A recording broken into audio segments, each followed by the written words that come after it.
హృదయములు గలవారమును, ప్రోక్షింపబడిన హృదయం గలవారే, నిర్మలమైన ఉదకముతో స్నానము చేసిన శరీరములు గలవారమునై ఉండి. దేవునికి మొట్టమొదట హృదయము కల్మషమైన హృదయము అనగా దోషాలతో నింపబడిన హృదయాన్ని, ఇది మనం ఒప్పుకోలు చేయాలి. నా హృదయం కల్మషంగా ఉంది. అందుకని యేసయ్య రక్తము మనల్ని శుద్ధి చేసి పరిశుద్ధులుగా మార్చుతున్నది. రెండవ హృదయం మనసాక్షి, అపవిత్రమైన మనసాక్షి. తీతోసు 1వ అధ్యాయం 15వ వాక్యములో అపవిత్రమైన మనసాక్షి.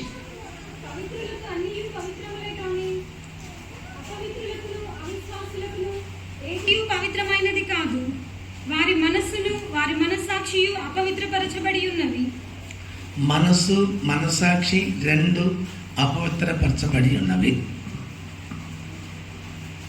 ఇప్పుడు మీ మనసాక్షి పరిశుద్ధ బల్లలో పాలు పొందే మనము మనసాక్షిని శుద్ధి చేసుకోవాలి. మనసాక్షి అనే పోలీసు చాలా భయంకరమైన వాడు. బయటికి కనపడదు, లోపల బాగా వేస్తాడు. అది సహించుకోలేని బాధ. ఈ మనసాక్షి సరిలేకపోతే మనకి భయంకరమైన వేదన వస్తుంది, దుఃఖం వస్తుంది. ప్రభా నేను చేసింది తప్పు అంటే మనస్తాపం వస్తుంది.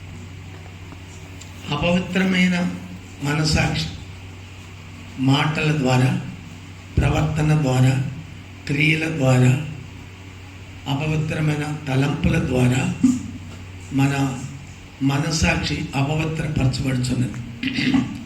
ఈ అపవిత్రమైన ఈ మనసాక్షిని యేసయ్య రక్తం ద్వారా శుద్ధి చేసుకోవాలి. తలంపులు కూడా పరిశుద్ధంగా మార్చుకోవాలి. తలంపులు అపవిత్రంగా ఉంటే తలంపులు కూడా న్యాయ తీర్పు దినమన దండం వస్తుంది. తలంపులకు తగ్గ దండన. అందుకని తలంపులు ఎప్పుడు పరిశుద్ధంగా ఉండాలి. దానికి కూడా శిక్ష ఉంది. అందుకని అపవిత్రమైన మనస్సాక్షితో మనం పరిశుద్ధ వల్ల పాలు పొందకూడదు. మనస్సాక్షి శుద్ధీకరించబడిందా, అపవిత్రపరచబడిందా? అందుకని ఆత్మకు శరీరానికి కలిగిన కల్మషము 2 కొరింథీ 7వ అధ్యాయం 1వ వాక్యము.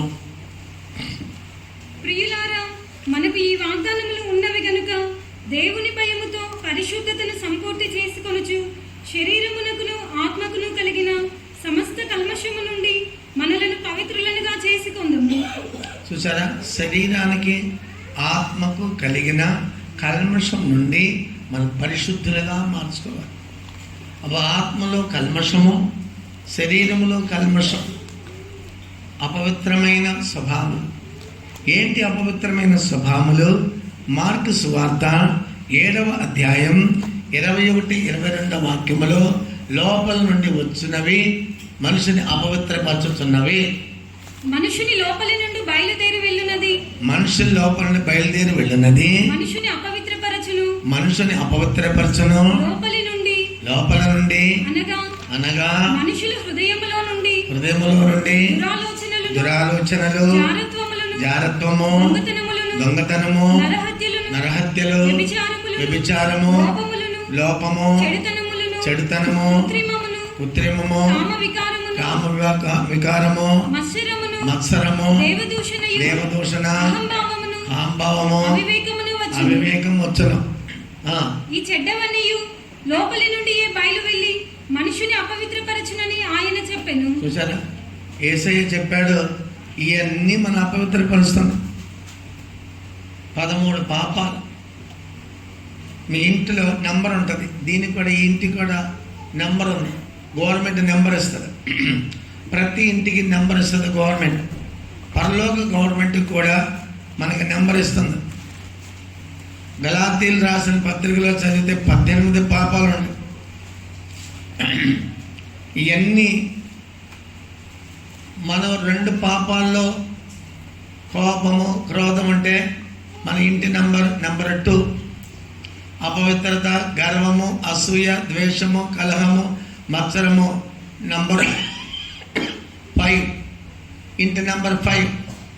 ఈ విధంగా పరలోక గవర్నమెంట్ కూడా నెంబర్ ఇస్తుంది. ఈ గవర్నమెంట్ మనకి ఎలా ఇంటి నెంబర్ ఇస్తుందో మన ఇంటి నెంబరు ఈ ఉదయకాలం మందు లోపల నుంచి వచ్చేది మన అపవిత్రపరచును. దేవునికి మన సాక్షిని మనం పరిశుద్ధపరచుకోవాలి. అపవిత్రపరచబడకూడదు. మాటల ద్వారా, ప్రవర్తన ద్వారా, క్రియల ద్వారా అపవిత్రపరచబడి ఉంటే ఆత్మకిని, శరీరానికి కలిగిన కల్మషము నుండి రక్తం ద్వారా కడిగి శుద్ధీకరించుకునవలెను. 3వది వాత వేయబడిన మనసాక్షి. 1 తిమోతి 4వ అధ్యాయం 2వ వాక్యము. వాత వేయబడిన మనసాక్షి. అయితే కడవరి దినములలో కొందరు అబద్ధికుల వేషధారణ వలన మోసపరచు ఆత్మల యందును దయ్యముల బోధ యందును లక్ష్యముంచి విశ్వాస భ్రష్టులగుదురని ఆత్మ తేటగా చెప్పుచున్నాడు. 1 తిమోతి చాప్టర్ 4 verse 2. 1 తిమోతి 4:2.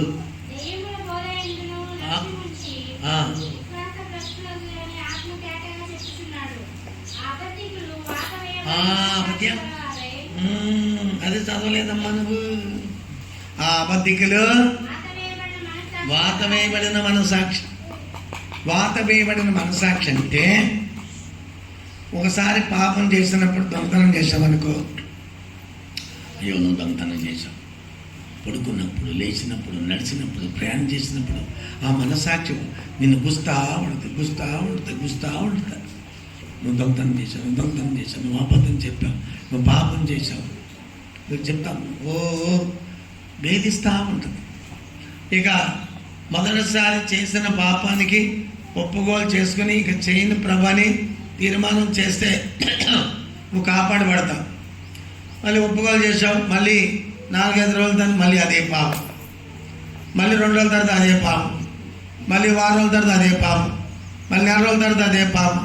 ఇప్పుడు మనస్సాక్షి కఠినమైపోయింది. ఇప్పుడు ఎన్ని అబద్ధాలు చెప్పినా, ఎన్ని పాపాలు చేసినా మనస్సాక్షికి స్పర్శ ఉండదు, మనస్తాపం ఉండదు, దుఃఖం ఉండదు, వేదన ఉండదు. వాత వేయబడిన మనస్సాక్షి. ఈ పల్లెటూరులో గేదెలు, ఆవులు ఉంటాయి.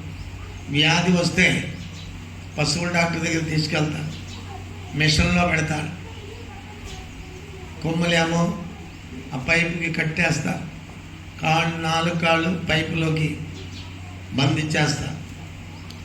ఒక కొలిము తీసుకొచ్చి ఒక ఇది ఉంటుంది, ఇనుపు, అది బాగా కాలుస్తారు.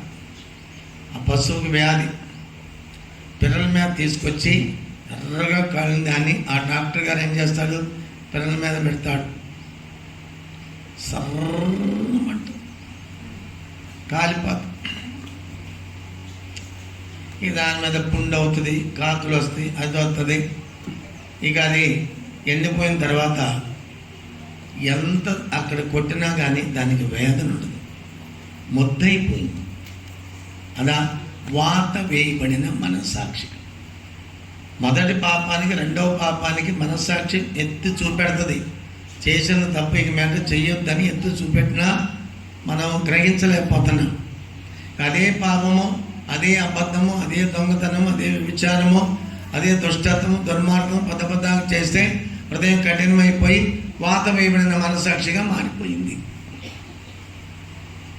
వాత వేయబడిన మనస్సాక్షి సరిగా పరీక్షించాలి. 4వది బలహీనమైన మనస్సాక్షి. 1 కొరింథీ 8వ అధ్యాయం 10వ వాక్యం. బలహీనమైన మనస్సాక్షి. ఈలాగు సహోదరులకు విరోధముగా పాపము చేయుట వలనను వారి బల వలన చూసావా, సహోదరికి విరోధమైన పాపము చేయటం వలన మనసాక్షి బలహీనమైపోతుంది. సహోదరుడు సహోదరులకి విరోధంగా అబద్ధములు, పాపములు, అక్రమము, అన్యాయము, దూషణ, దుర్భాషణ, వ్యభిచారము, దొంగతనాలు ఇలాంటివి ఉంటే సహోదరికి విరోధంగా చేయుచున్న పాపము. ఇది మనస్తాపపడవలెను. మీరు ముందుకు వచ్చి కూర్చోండి. లేటుకు వచ్చారు కాబట్టి మీరు ముందుకు వచ్చి కూర్చోవాలి. అదా దానికి ప్రమాణం. జానా ముందుకు వచ్చి కూర్చో. సంఘం పెద్దలు మాకు లేటుకు వచ్చారు కాబట్టి సిట్ ఫస్ట్. అదా దేవుడితో కనపరిచిన వాళ్ళు రాయర్రా. దేవుడు అంతగా కనపరుస్తాడు. చెప్ప బలహీనమైన మనస్సాక్షి దేవునికి స్తోత్రం. 4 కడగబడిన మనస్సాక్షి, శుద్ధీకరింపబడిన మనస్సాక్షి. హెబ్రీయులు 9వ అధ్యాయం 14వ వాక్యములో శుద్ధీకరింపబడిన మనస్సాక్షి. నిత్యుడిగా ఆత్మ ద్వారా తన్ను తాను దేవునికి నిర్దోషినిగా అర్పించుకొనిన క్రీస్తు యొక్క రక్తము నిర్జీవ క్రియలను విడిచి జీవము గల దేవుని సేవించుటకు మీ మనస్సాక్షిని ఎంతో ఎక్కువగా శుద్ధి చేయును. మీ మనస్సాక్షి ఎంతో శుద్ధి చేయబడి, కల్మషమైన మనస్సాక్షి, అపవిత్రమైన మనస్సాక్షి, వాత వేయబడిన మనస్సాక్షి, బలహీనమైన మనస్సాక్షి, కడగబడిన మనస్సాక్షి. కడగబడిన మనస్సాక్షి. 5వది క్రీస్తు యొక్క సంపూర్ణమైన బలి అర్పణం చేత కలుగు సంపూర్ణమైన మనస్సాక్షి. హెబ్రీయులు 9వ అధ్యాయం 9వ వాక్యము. ఆ గుడారము ప్రస్తుత కాలమునకు ఉపమానముగా ఉన్నది. ఈ ఉపమానార్థమును బట్టి మనస్సాక్షి విషయములో ఆరాధకునికి సంపూర్ణ స్థితి కలుగజేయలేని అర్పణలను. మనస్సాక్షి ఎప్పుడు సంపూర్ణంగా ఉండాలి. ప్రేమలో సంపూర్ణత, పరిశుద్ధతలో సంపూర్ణత, దేవుని చిత్తంలో సంపూర్ణత, దేవుని యొక్క ప్రేమలో సంపూర్ణత. సంపూర్ణత కలిగిన మనస్సాక్షి. ఆ పరిశుద్ధులే ప్రభుని ఎదుర్కొనగలరు. దేవునికి స్తోత్రం. 6వది నమ్మకమైన మనస్సాక్షి.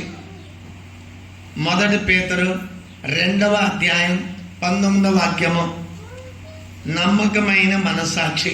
ఎవడైనను అన్యాయముగా శ్రమ పొందుచు దేవుని గూర్చిన మనస్సాక్షి కలిగి దుఃఖము సహించిన ఎడల అది హితమగును. అదా నమ్మకమైన మనస్సాక్షి. కీడు చేసి మనం కీడు అనుభవిస్తాం, మేలు చేసి కీడు అనిపించదే దేవుని యొక్క చిత్తం. అదా నమ్మకమైన మనస్సాక్షి. ముందు ఎంత ఉందో చూడు. నమ్మకమైన మనస్సాక్షి అని ఉంది. అపో విధేయత వలన కలుగు నమ్మకమైన మనస్సాక్షి. మళ్ళీ చదువు. ఎవడైనను అన్యాయముగా శ్రమ పొంది దేవుని గూర్చి వేధింపబడి దుఃఖించబడి బాధించబడినప్పుడు దేవుని గూర్చిన మనస్సాక్షి కలిగి, దేవుని గురించిన మనస్సాక్షి అనగా నమ్మకమైన మనస్సాక్షి. అదా నమ్మకమైన మనస్సాక్షి. మేలు చేసి కీడు అనుభవించాలి. యేసయ్య అదే అనుభవించాడు. ఆయన ఏ దోషం అన్యాయంగా శిక్షను అనుభవించాడు. అదే యేసయ్య మనస్సాక్షి, ఉత్తమమైన మనస్సాక్షి. 7వది హానికరము కాని మనస్సాక్షి. అపోస్తలుల కార్యం 24వ అధ్యాయం 16వ వాక్యము. నేను దేవుని ముందు మనుషుని ముందు మంచి మనస్సాక్షి కలిగి ఉన్నాను. ఈ విధమున నేనును దేవుని ఎడలను మనుషుల ఎడలను ఎల్లప్పుడూ నా మనస్సాక్షి నిర్దోషమైనదిగా ఉండునట్లు అభ్యాసము చేసుకొనుచున్నాను. దేవునికి స్తోత్రం. ఇప్పుడు ప్రభు వల్ల ఆరాధనలు తీసుకునే ముందు అందరూ సాక్షి చెప్పారు, నేను దేవుని ముందు మనుషుని ముందు మంచి మనస్సాక్షి కలిగి ఉన్నాను. ఇదా హానికరము కాని మనస్సాక్షి. నేను ఎవరికి హాని చేయలేదు. యేసు కూడా ఎవరికి హాని చేయలే. ఆయన బాధింపబడి నోరు తెరవలేదు. దేవునికి స్తోత్రం. దేవుని ఎదుట మనుషుల ఎదుట మంచి మనస్సాక్షి. దేవునికి బిడ్డలు మంచి మనస్సాక్షితో యేసయ్య శరీరాన్ని రక్తాన్ని భుజించవలెను. 7వది నిర్మలమైన మనస్సాక్షి. 1 పేతురు 1 తిమోతి 2వ తిమోతి 1వ అధ్యాయం 3వ వాక్యం చదువు. 2వ తిమోతి 1వ అధ్యాయం 3వ వాక్యం. నా ప్రార్థనల యందు ఎడతెగక నిన్ను జ్ఞాపకము చేసుకొనుచు నీ కన్నీళ్లను తలచుకొని నాకు సంపూర్ణ ఆనందము కలుగుటకై నిన్ను చూడవలెనని రేయింబగలు ఆపేక్షించుచు నీ యందున్న నిష్కపటమైన విశ్వాసమును జ్ఞాపకము చేసుకొని నా పితురాచార ప్రకారము నిర్మలమైన మనస్సాక్షితో నేను సేవించుచున్న దేవుని నిర్మలమైన మనస్సాక్షితో దేవుని సేవించాలి. సేవించుట అనగా ఆరాధించుట. సేవించుట అనగా ఆరాధించుట. నిర్మలమైన మనస్సాక్షితో ఆరాధించాలి. ఆరాధించే వాళ్ళు ఆత్మ సత్యముతో దేవుని ఆరాధించాలి. దేవుని పరిశుద్ధ నామ స్తోత్ర. ఒక కుష్ఠరోగి చేతిలో మంచి యాపిల్ ఉండ బయట ఎవరు కూడా దాన్ని ముట్టరు, దాన్ని స్పర్శించరు, దాన్ని భుజించరు. కారణం అది కుష్ఠరోగి చేతిలో ఉంది. ఈ విధంగా మన యొక్క అపవిత్రమైన జీవితము, మలినమైన జీవితము, దేవునికి ఇష్టం లేని జీవితముతో మనం ఆరాధిస్తే ఆ ఆరాధన దేవుడు అంగీకరించడు. దానికి ఆమేన్ అని చెప్పడు ప్రభు. కయ్యూను ఆబేలు కానుకలు తీసుకొచ్చారు. కయ్యూను కానుక దేవుడు అంగీకరించడా? ఏబేలు యొక్క కానుకను అంగీకరించాడు. ఆయన ఉత్తమమైన ఆ మందలో ఉత్తమమైనది, శ్రేష్టమైనది, పుష్టి గలది, నిష్కళంకమైనది, యథార్థమైనది, కోవట్టినది. నా దేవుడు ఇంతగా నా మందను ఆస్వాదించాడు. నా మందలో బెస్ట్ అండ్ బెస్ట్ ఉత్తమమైనది నా దేవుడికి అనుగ్రహిస్తాను, బలి అర్పిస్తానన్నాడు. కయ్యూను అలా కాదు. ఆయన పొలాన్ని సేద్యం చేసేవాడు. ఆయన తీసుకొచ్చిన దాన్ని కూడా దేవుని ఇష్టం లేని కానుకలు, పురుగులు పట్టింది, వంకర తిరిగిపోయింది, మంచిది కానిది, మచ్చలది అర్పించాడు. అగ్ని దిగల. ఏబేలు బలి మీద అగ్ని దిగింది. దిగిన వెంటనే అసూయ వచ్చేసింది. ఆ మనసాక్షి కాలములు అప్పుడొచ్చిన అసూయ ఇప్పుడు ఎన్ని కాలాలు అయిపోయినాయి, కృపాకాలం చివరి భాగానికి వచ్చిన్నాము. ఈ అసూయాత్మ పోనే పోల. ఈ అసూయాత్మ పెద్ద పాపం. అసూయతో ఎవరు కూడా పరిశుద్ధ బలిలో పాలు పొందకూడదు. అసూయ ద్వేషము ఉండకూడదు. 106వ కీర్తన 106వ కీర్తన 16-17 వాక్యం చదువు. వారు తమ దండుపాలెములో మోషే యందును యెహోవాకు ప్రతిష్ఠితుడైన అహరోను నందును అసూయపడిరి. చూసావా? భూమి నెరవిడిచి దాతానును మృంగెను, అది అభిరామ గుంపును కప్పివేసెను. చూసారా ఎట్ట ఉందో చూడండి. దాత అసూయ అక్కడ. వారు తమ దండుపాలెములో మోషే యందును యెహోవాకు ప్రతిష్ఠితుడైన అహరోను నందును అసూయపడిరి. చూసారా? అక్కడ కోరాహు, దాతాను, అభిరాములు మోషే మీద అసూయపడరు. నువ్వు లేవీడివే, నేను లేవీడినే, మీరు మా మీద పెత్తనం నడపొద్దని చెప్పి కోరాహు, దాతాను, అభిరాములు ఎదురు తిరిగారు. అసూయ ఎక్కడి నుంచి వచ్చింది? ఇది కయ్యూను కయ్యంలో నుంచి వచ్చింది అసూయాత్మ, అది ఇప్పటికీ పోల. ఈ అసూయ ఆత్మ పెద్ద పాపం. దేవుని యొక్క బిడ్డలు అసూయ ఉండకూడదు, పగ ఉండకూడదు. పగ అనేది కూడా భయంకరమైనది. ఆదికాండము 27వ అధ్యాయము 41వ వాక్యములో ఏశావు అంటున్నాడు యాకోబుతో, మన తండ్రి ముసలోడు అయిపోయాడు, ఆయన చచ్చిపోయిన తర్వాత నిన్ను నేను చంపెదనని యాకోబు మీద పగబట్టాను. తన తండ్రి యాకోబుకి ఇచ్చిన దీవెన నిమిత్తము ఏశావు అతని మీద పగపట్టెను. పగబట్టి చూసారా, పగ ఎన్ని శుద్ధీకరించుకోవాలి ప్రియులారా. సరిగా నోట్ చేసుకోమ్మాయి. ధైర్యం ఉందా లేదా? ఎక్కడ దేవునికి స్తోత్రం. పగ, యాకోబు మీద పగబట్టాడు. ఈ పగ అనేది ఏంటో తెలుసా? కుష్ఠరోగము. లేవి కాండము 13వ అధ్యాయము 11వ వాక్యం. ఈ పగని ఆత్మీయ అర్థము కుష్ఠరోగము. అది వాని దేహ చర్మమందు పాతదైన కుష్ఠము గనుక, దేహ చర్మందు పాతదైన కుష్ఠము గనుక యాజకుడు వాడు అపవిత్రుడని నిర్ణయింపవలెను. వానిని కడగా ఉంచకూడదు, వాడు అపవిత్రుడు. దేవునికి స్తోత్రం. పాతదైన కుష్ఠము ఏంటి? దీని యొక్క ఆత్మీయ అర్థము పాతదైన కుష్ఠము. యెహెజ్కేలు గ్రంథం 35వ అధ్యాయం 5వ వాక్యంలో చదువుకొంచున్నాము. యెహెజ్కేలు చాప్టర్ 35 verse 5. ఇశ్రాయేలు ఎడల ఎడతెగని పగ కలిగి, ఎడతెగని పగ. ఇన్ తమిళ్లో ఏమని రాసిన తెలుసా? పడియ పగ. In Tamil old jealousy. పడియ పగ. ఇన్ తెలుగు లాంగ్వేజ్ ఎడతెగని పగ. దైవ సేవకులు, విశ్వాసులు ఈ పగ ఒక ఆత్మ ఉండకూడదు. అది కుష్ఠరోగము. ఈ కుష్ఠరోగాన్ని శుద్ధి చేసుకోవాలి, పరిశుద్ధపరచుకోవాలి. ఏంటేంటి కుష్ఠరోగాలు? 2 దినవృత్తాంతం 26వ అధ్యాయం 4వ వాక్యములో ఉజ్జియా తను తాను తగ్గించుకున్నప్పుడు అన్ని విధాలుగా దేవుడు ఆశీర్వదించి ఉన్నాడు. ఆ ఉజ్జియా యెరూషలేము పట్టణంలో ఒక పెద్ద ఫ్యాక్టరీ, ఇంజనీరింగ్ ఫ్యాక్టరీ కట్టాడు. దాని వలన అక్కడున్న ఎమ్మెల్యేలు, ఎంపీలు, సీఎంలు, పిఎంలు మెచ్చుకున్నారు. తన కీర్తి యెరూషలేము అంతా ప్రసిద్ధమైపోయింది.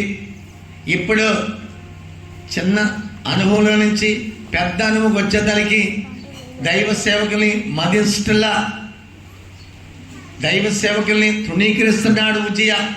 వాసికే అతడు తన తండ్రి అయిన అమజ్యా చర్య ఎంతటి ప్రకారము యెహోవా దృష్టికి యథార్థముగా ప్రవర్తించెను. ఇప్పుడు చూడు 15వ వాక్యం చదువు.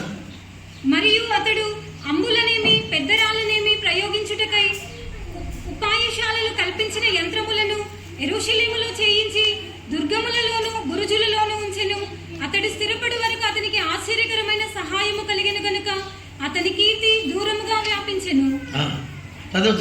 అయితే అతడు స్థిరపడిన తరువాత అతడు మనస్సున గర్వించి చెడిపోయాడు. అతడు ధూపపీఠము మీద ధూపము వేయుటకై యెహోవా మందిరములో ప్రవేశించి తన దేవుడైన యెహోవా మీద ద్రోహము చేయగా, యాజకుడైన అజర్యాయు అతనితో కూడా ధైర్యవంతులైన యెహోవా యాజకులు 80 మందియు అతని వెంబడి లోపలికి పోయిరి.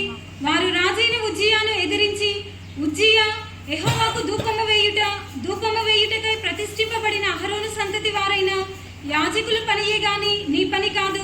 పరిశుద్ధ స్థలములో నుండి బయటికి పొమ్ము. నీవు ద్రోహము చేసి ఉన్నావు. దేవుడైన యెహోవా సన్నిధిని ఇది నీకు ఘనత కలుగజేయదని చెప్పగా, ఉజ్జియా ధూపము వేయుటకు ధూపార్తిని చేతి పట్టుకుని రౌద్రుడై యాజకుల మీద కోపము చూపెను. యెహోవా మందిరములో ధూపపీఠము ప్రక్కనతడు ఉండగా యాజకులు చూచుచునే ఉన్నప్పుడు అతని నొసట కుష్ఠరోగము పుట్టెను. ప్రధాన యాజకుడైన అజర్యాయును యాజకులందరూ అతని వైపు చూడగా అతడు నొసటి కుష్ఠము గలవాడయుండెను గనుక వారు తడవు చేయక అక్కడి నుండి అతనిని బయటికి వెళ్ళగొట్టిరి. యెహోవా తన్ను మొత్తెనని ఎరిగి బయటికి వెళ్ళుటకు తానును త్వరపడెను. తన మరణ దినము వరకు కుష్ఠరోగి అయి ఉండెను. చూసారా, మరణం దినం కొరకు కుష్ఠరోగి అయి ఉన్నాడు. దేవునికి స్తోత్రం. కుష్ఠరోగం అంటే ఏంటో అర్థం చేసుకోండి. ఆత్మీయ కుష్ఠరోగం. మనకి ఎవరికి ఇప్పుడు కుష్ఠమేద లేదు.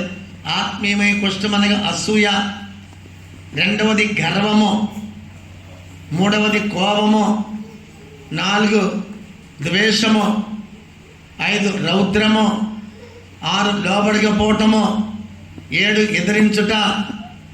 ఎన్ని కుష్ఠరోగాలు. ఎంతమంది యాజకులు ఉండారు? ఎంతమంది అమ్మాయి? 80 మంది. చూడండి, ఎవరు మాట్లాడాడని చూసారా? దైవ సేవకుని ఎదిరించకూడదు, వారి జోక్యంలో పడకూడదు. దేవునికి స్తోత్రం. మంచి రాజుగా వచ్చాడు, ఆఖరిగా చూడండి కుష్ఠరోగిగా తిరిగి వెళ్ళాడు. తగ్గించుకున్నప్పుడు చూడు దేవుడు ఎంతగా హెచ్చించాడు. ఇప్పుడు దేవుడు ఈ ఉదయకాలమందు కల్వారి ధ్యాన సమయంలో మనకి ఏమేమి ఆత్మీయ కుష్ఠం ఉన్నదో పరీక్షించుకొని, పరిశుద్ధపరచుకొని, ఈ పాత అనుభవాలు తొలగించుకొని క్రీస్తు యొక్క స్వభావంలో పాలువారై ఉండడి. అసూయ అనే కుష్ఠము, ద్వేషం అనే కుష్ఠము, అపవిత్రమైన కుష్ఠము, కోపం అనే కుష్ఠము, గర్వం అనే కుష్ఠము, ఎదిరించే కుష్ఠము, రౌద్రం అనే కుష్ఠము, లోబడనే కుష్ఠము, నిందించే కుష్ఠము, అవమానపరిచే కుష్ఠము, ఏదన్నా ఒకటి మనలో ఉంటుంది. ప్రభువా నన్ను క్షమించు. అందుకని సీమోనికి కుష్ఠరోగం వచ్చినప్పుడు యేసు వద్దకు వచ్చాడు. యేసయ్యా, నేను కుష్ఠరోగిని, నీ చిత్తమైతే నన్ను బాగు చేయమన్నాడు. లోకాసు వార్త 8వ అధ్యాయము. అక్కడ కుష్ఠరోగి వచ్చి యేసుని అడుగుతున్నాడు, నీ చిత్తమైతే నన్ను బాగు చేయము. చదువు 3వ వాక్యమా? లోక 8వ అధ్యాయం. ఏమా ప్రసంగే ఒక వాక్యం చెప్పవా? మీ ఆయన రాలేదా? అమ్మాయి, మీ ఆయన రాలేదా? ఎక్కడ వచ్చాడా? ఓయ్ ముందుకు నిన్ను నేను చూడలేదు. నేను అడుగుతాను, మనసులో అడుగుతాను, మీ ఆయన వచ్చాడా? మీ ఆయన వచ్చాడు అంటారా? ముందుకు రాదా? నీ పెళ్ళి నేనే చేశాను రా. నేనేనా? ఓ సూపర్వైజర్ నేనేనా చేసింది? ఎక్కడ? మంగళకార్యంలో రిజిస్ట్రేషన్ అక్కడే, సంతకం పెట్టింది అక్కడే. సర్వమై లోకాసు సువార్త 8వ అధ్యాయం లేదు? మత్తయి సువార్త 8వ అధ్యాయం చదువు. మత్తయి సువార్త 8వ అధ్యాయం చదువు. ఇదిగో కుష్ఠరోగి వచ్చి ఆయనకు మొక్కి ప్రభువా నీకు ఇష్టమైతే నన్ను శుద్ధినిగా చేయము.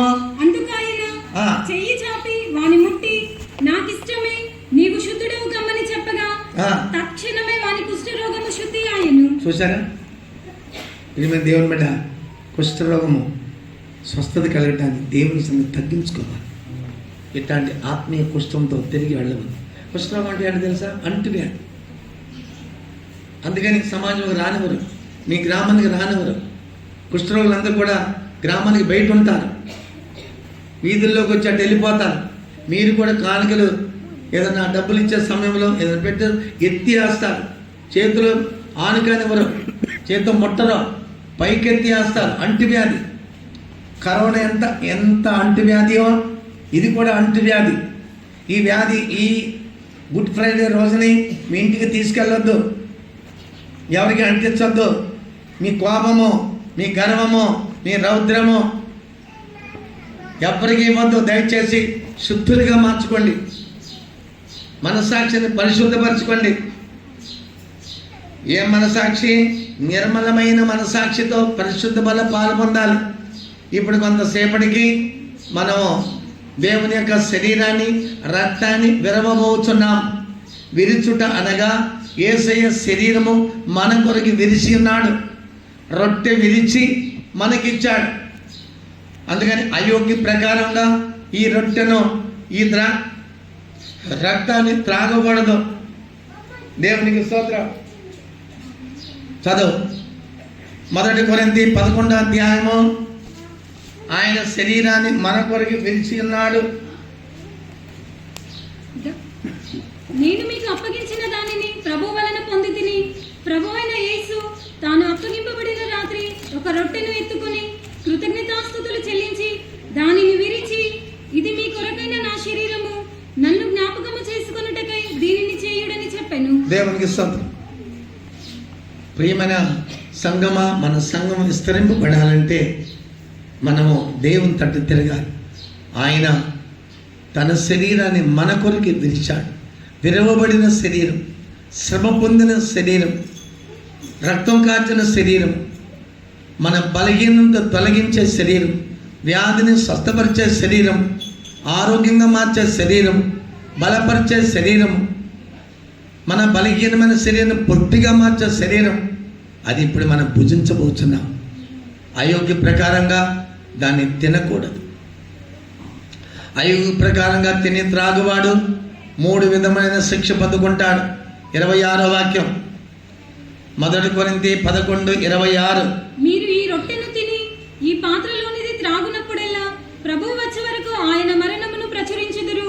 కాబట్టి ఎవడు అయోగ్యముగా ప్రభువు యొక్క రొట్టెను తినునో లేక ఆయన పాత్రలోనిది త్రాగునో వాడు ప్రభువు యొక్క శరీరమును గూర్చియు రక్తమును గూర్చియు అపరాధియుగును. కాబట్టి ప్రతి మనుష్యుడు తను తాను పరీక్షించుకొనవలెను. అలాగు చేసి ఆ రొట్టెను తిని ఆ పాత్రలోనిది త్రాగవలెను. ప్రభు శరీరమని వివేచింపక తిని త్రాగువాడు తనకు శిక్షావిధి కలుగుటకి తిని త్రాగుచున్నాడు. ఇందువలనని మీలో అనేకులు బలహీనులు రోగులు చాలా మంది నిద్రించుచున్నారు. దేవునికి స్తోత్రం. అయోగ్య ప్రకారంగా తీసుకోకూడదు. సరి అయిన మారు మనసు పొంది బాప్తిసం తీసుకుని పాప స్వభావం కలిగి చనిపోయి యేసు మరణం పాలు పొందినవారు సజీవంగా లేపడుచున్నారు. నేను దినము పాపం కొరకు చనిపోయాను, కోపం కొరకు చనిపోయాను, ఇట్లా చనిపోయే అనుభవం కలిగి ఉండాలి. అయోగ్య ప్రకారంగా తీసుకుంటే 3 అనుభవాలు: బలహీనమైపోతాము, రోగి అయిపోతాము, కొంతమంది చనిపోతారు. అయోగ్య ప్రకారం తీసుకున్నా కానీ కొంతమంది అక్షరంగా చనిపోరు, ఆత్మలో చనిపోతున్నారు. ఆత్మలో చనిపోవటం వలన ప్రార్థనకి రారు, బైబిల్ చదవరు, ధ్యానించరు, పరిశుద్ధంగా ఎదగటానికి వాళ్ళు అపేక్షించరు, దేవుని అభిషేకంలో నింపబడరు, ప్రార్థన చేయటం నోరు రాదు. కారణం వారి జీవితము అపవిత్రపరచబడి దేవుని రక్తాన్ని అపవిత్రపరిచే జనులు ఉన్నారు. దేవుని రక్తాన్ని అపవిత్రపరచవద్దు. దేవునికి స్తోత్రం. ఈ ఉదయకాలం మందు కల్వారి ధ్యానించి పరిశుద్ధ బలకి మనం సిద్ధపడదాం.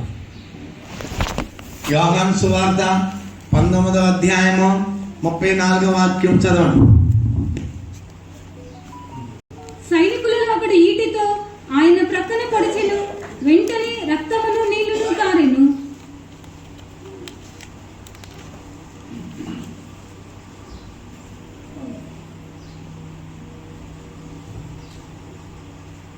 దేవుని పరిశుద్ధ నామమునకు స్తోత్రం.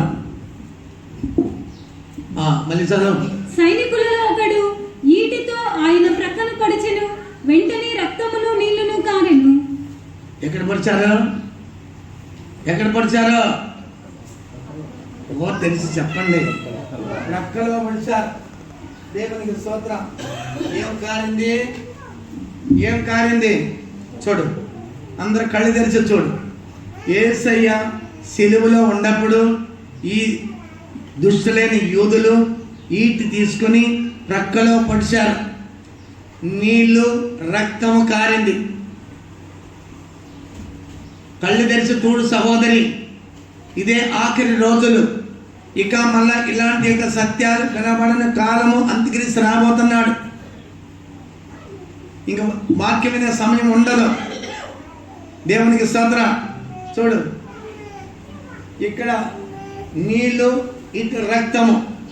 నీళ్లు అనగా దేవుని ప్రేమ, రక్తం అనగా మన అపరాధములను, దుష్టత్వము, దుర్మార్గతను, కడిగి శుద్ధి చేయు అనుభవం, రక్తము. అందుకని 7 రోజులు ఉపవాసం. దేవునికి స్తోత్రం. ఈరోజు ప్రభు సంస్కారం తీసుకున్నాము, రేపు ఉపవాసం మానేయటానికి కుదరదు. సండే వరకు కూడా, ఈస్టర్ అయ్యే వరకు ఉపవాసం ఉండాల్సిందే. భోజనం సిద్ధపరిచావా? ఏంటండి భోజనం సిద్ధపరిచిందా? తప్పుది ఉన్నది, సమాప్తం అవ్వలేదు. పరిశుద్ధులు నియమించింది మనం దాటకూడదు, తప్పు. మీరే చెప్తారా, జాన్ చెప్తారా? ఈ అనుభవం ఎవరు చెప్పారు మీకు? మనం అడిగేవాడు అట్లా చెయ్యొచ్చు. ఎన్ని రోజులు ఉపవాసం చెప్పారు పరిశుద్ధులు? 7 రోజులు. నేను చెప్పానా? ఎక్కడ చెప్పాను? బాకీ క్రైస్తవులు 40 రోజులు. ఈస్టర్ వరకు కూడా ఎవరు తినరు. కొంతమంది 40 రోజులు ఉంటారు. ఎందుకు వస్తారు? 7 రోజులు. ఈరోజు ప్రభు సంస్కారం అయిపోయిన వెంటనే ఇంకా అబ్రాహాము, ఇస్సాకు, యాకోబు, పేతురు, యోనా, దానియేలు, ఏదెంతమే అన్నమాట. ఇదన్నమాట పెంతెకోస్తు నేర్చుకున్నారు. అబ్రహాము, ఇస్సాకు, యోనా, పేతురు, దానియేలు. అందుకని ఏంట్రా ఈరోజు షాపులన్నీ కూడా ఏట మాసం, కోడి మాసం అన్నీ కూడా దుమ్ముగా ఉన్నాయి అనుకున్నా. అప్పుడు ఈ పెంతెకోస్తులు కూడా దాంట్లో ఉండాలని నాకు ఇప్పుడు అర్థమైంది.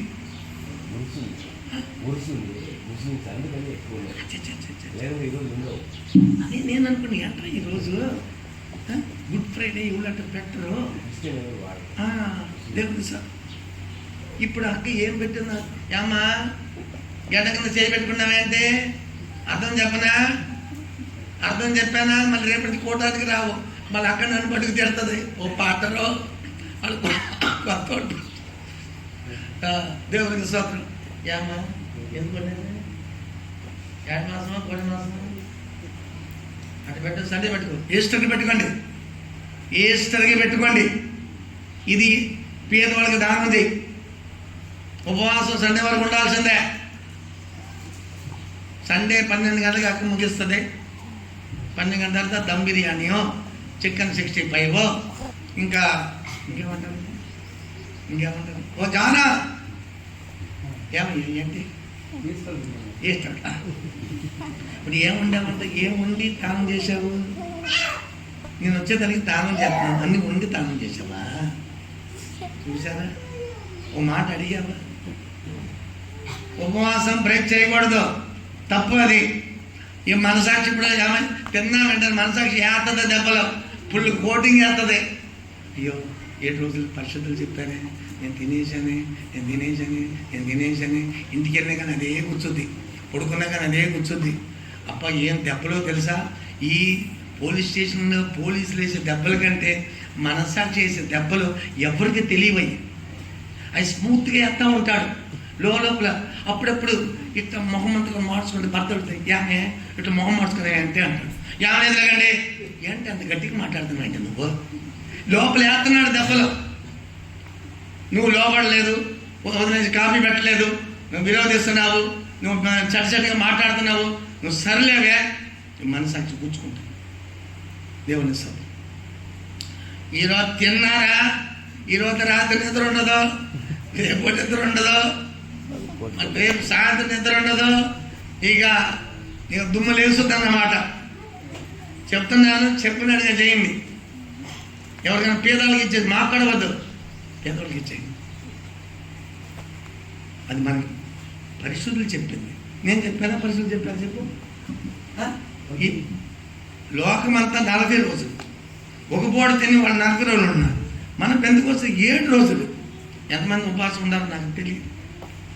కాబట్టి మీ మనస్సాక్షి తినమంటే తిన్ను, నాకు అభ్యంతరం లేదు. నాకు పోలీసు పట్టుకుంటాడు, మళ్ళీ సుప్రీంకోర్టులో నిలబెడతాడు. సుప్రీంకోర్టు జడ్జి అని వేసి ఇప్పుడు కృపాసనంలో ఉన్నాడు. రేపటిని పరిశుద్ధులను రెత్తపడిన తర్వాత ఆ సుప్రీంకోర్టు జడ్జి న్యాయసింహాసనంలో కూర్చుంటాడు. అప్పుడు నిలబెడతాడు. నేను ఈస్టర్ నేను ఎంత కష్టపడ్డానో, ఈస్టర్ వరకు రాకుండా నువ్వు శుక్రవారమే నేను ఎంత కష్టపడి నేను సిలువలో 3 గంటలకు కూడా ఇంకా సిలువ వేయలే యేసుని. అప్పటికే మీరు తినేసి ఉంటారు. అది కొద్దిగా లేటుగా వదులుతా, నేను లేటుగా వదులుతా. అది ఈ పాటికి అయిపోయి ఉండేది ప్రభు సంస్కారం. ఇంకా తినేసి బ్రహ్మాండంగా హాయిగా, అక్క మంచి భోజనం పెట్టావు అక్క, ఎంత మంచి అక్కవా నువ్వు, దేవునికి స్తోత్రం. ఏమనుకోవద్దు నన్ను, కానీ ఇది ప్రమాణం. దేవునికి స్తోత్రం. ఇప్పుడు మా వైపు మీ దృష్టి దింపు. యేసయ్య గెస్సమనే తోటకు వచ్చాడు. ఎక్కడికి వచ్చాడు? తలపైకెత్తమ్మా, శాంతమ్మ తలపైకెత్త. ఈరోజు అక్కగారి ప్రసంగం, పాటగారి ప్రసంగం, తలపైకెత్త. షట్టర్ కొద్ది కిందకి దించొద్దు, షట్టర్ పైకి పెట్టండి. కొంతమంది కోపం వచ్చిందంటే షట్టర్ ఎట్ట వేస్తారో తెలుసా? పాత్ర గారికి ఇంకా మొహం కూడా కనపడదు.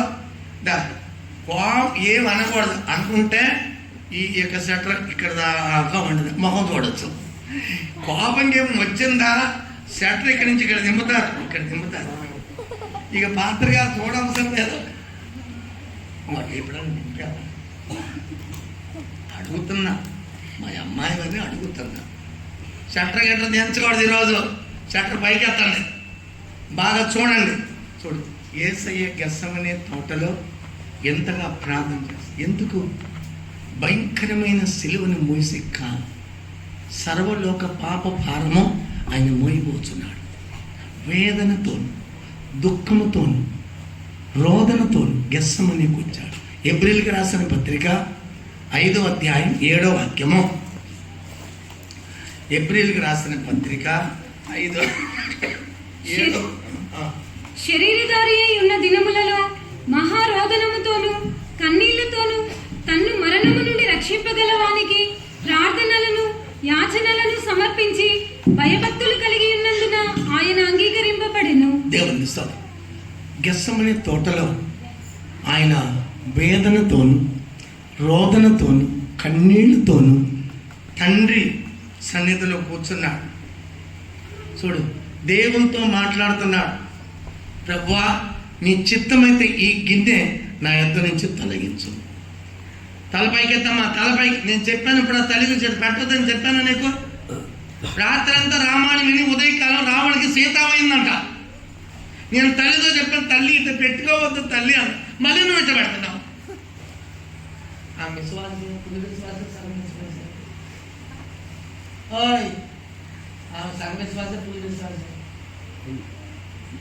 మీరు చెప్పండి మాస్టర్.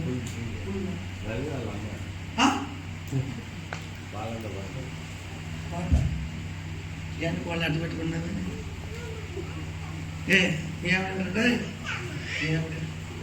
మోటమాల, మోటమాల. మీరు మోటమాల నుంచి ఎందుకు వచ్చావు నువ్వు? అక్కడ ఉండకూడదు. దేవుడికి సరే, అటు పెట్టుకోకూడదు. నేను ఆత్మీయాత్రం చెప్పను, కానీ నేను ఇప్పుడు 7 నెలల తర్వాత ఇక్కడికి వచ్చాను. కొద్దిగా మంచి పర్సన్ చేసి వెళ్తామని అనుకుంటున్నాను. దేవుడికి సరే. అవి చూడు, యేసయ్య ప్రార్థించే సమయంలో చూడు ఎట్లా దేవునితో మాట్లాడుతున్నాడు. ఎంత వేదన తెలుసా? ఎందుకు? ఈ తోటలో ఉండి ఆయన ఎంత వేదన పడుతున్నాడు. ఈ తోటలోకి ఎవరైనా తీసుకొచ్చాడు?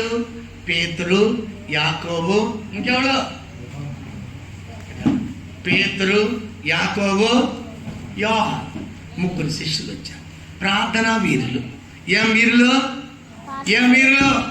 ప్రార్థనా వీరులు. చూడు, పేతురు పాస్టర్ గారు, యోహాన్ పాస్టర్ గారు, ఇంకే పాస్టర్ గారు? పాస్టర్ గారు. 3 పాస్టర్లు వచ్చారు. 3 పాస్టర్లు నిద్రపోతున్నారా, మెలుగుకుండారా? చెప్ప, నిద్రపోతున్నారా? ఇది మన పరిస్థితి. కూటానికి వచ్చామంటే ప్రసంగం బోరు కొట్టిందంటే ఇక షట్టర్ కిందకి దింపి ఎట్ట పడుకుంటారు అంట. పక్కన అమ్మ లేకపోద్దమ్మా, నిద్రపోద్దమ్మా అక్క, నాకు అరుసుద్దక్క. చూడు, యేసు ఈయన 3 ఏర్పరచుకున్నాడు. ప్రార్థన చేయరా బాబు, నేను కష్టంలోకి వెళ్తున్నాను, మీ ప్రార్థనే నాకు అండగా ఉంటుంది, కోటగా ఉంటుంది. 3 తీసుకెళ్ళి పెడితే ఎప్పుడు వెళ్ళాడు?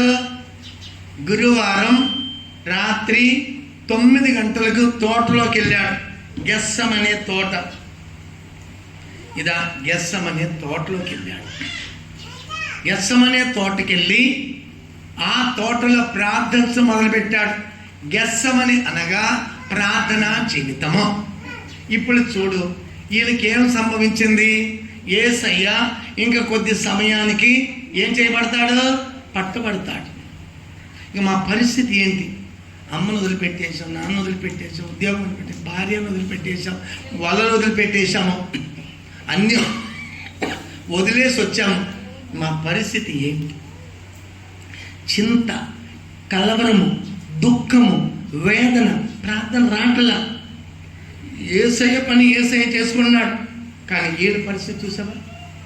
ఈయన ఎట్టా నిద్రపోతున్నాడు, మీరు ఎట్టా నిద్రపోతున్నారు చూడు. ఇక్కడ కరెక్ట్గా చూపెట్టాడు. కొంతమంది మోకాళ్ళ మీద తల కింద పెట్టుకుని పడుకుంటారు, కొంతమంది రెండు సార్లు పెట్టుకుని పడుకుంటారు. ఇట్లాంటి హాయిగా నిద్ర వచ్చేస్తారు పెట్టుకుంటారు. చూడు ఎక్కడ పెట్టుకున్నాడు చూడు. పేతురు పాస్ గారు ఏమో నాకు తెలియదు, ఈయన అనుకుంటా పేతురు గారు. చూడు ఎక్కడ అనుకున్నాడు? అక్కడ కింద కూర్చొని తల ఆ గోడకి ఆన్ చేశాడు పాస్టర్. ఈయన పెట్టుకుని నిద్రపోతున్నాడు. ఆయన తల కింద మోకాళ్ళ మీద పెట్టేశాడు. మనం ఎట్లా ప్రార్థన చేస్తామో చూడు. మోకాళ్ళ మీద నిలబడి చేతులు పైకెత్తి మీ అవసరాల నిమిత్తము దేవుని మొదలుపెట్టు, దేవుడు మీకు ఆన్సర్ ఇస్తాడు. ఇట్లా నిద్రపోతే ఆన్సర్ రాదు. ఇప్పుడు ఏమన్నాడు యేసయ్య? నేను లోక పాప భారాన్ని మోయటానికి వెళ్ళబోతున్నాను. శిష్యులారా ప్రార్థించి లోక పాప భారమును మోయు దేవదేవున్ గొర్రె పిల్ల యేసు జగత్పునాది వేయక మునుపే నాకై నియమించబడెను. జగత్పునాది వేయక మునుపే నాకై నియమించబడెను. అర్పించితివి నీ జీవం, సమర్పించితివి శరీరం, యాగమతివి నీవే నాకై నీ రుణమేలకించే ప్రభువా. యాగమతివి నీవే నాకై నీ రుణమేలకించే దేవుని లోక పాప భారాన్ని వేట యేసు సిలువను మోయబోతున్నాడు. ఈ గెస్సమని తోటలో ప్రార్థించే సమయంలోనే చూడు చెమట రక్త బిందువులుగా మార్చబడింది. చెమట ఏం మార్చబడింది? రక్త బిందువులుగా. ప్రార్థించే సమయంలోనే అక్కడ చల్లటి గాలి, ఏదేం తోట అనగా చక్కటి తోట, మంచి గాలి, మంచి ప్రకృతి గాలి, మంచి వాతావరణం. అట్లాంటి సమయంలో యేసు చెమటలు పట్టేశాడు. ఆ చెమట రక్త బిందువులుగా మార్చబడింది. కారణం ఏంటి? వేదన. నేను ఇప్పుడు సిలువ మోయబోతున్నాను, కొరడా దెబ్బలు తినబోతున్నాను, వేదన అనుభవించబోతున్నాను. ఆలోచించి ఆలోచించి శరీరం అంతా కూడా చెమట పట్టిపోయింది. ఎట్ట ప్రార్థించావు తెలుసా? వేదనతో నీవు ప్రార్థించినప్పుడు రక్త బిందువులై మారేను చెమట. వేదనతో నీవు ప్రార్థించినప్పుడు రక్త బిందువులై మారేను చెమట. రక్తము చిందించి పోరాడు ప్రభువా, రక్తము పోరాడు ప్రభువా. ప్రార్థన ఇయ్యము నా తండ్రి, ప్రార్థన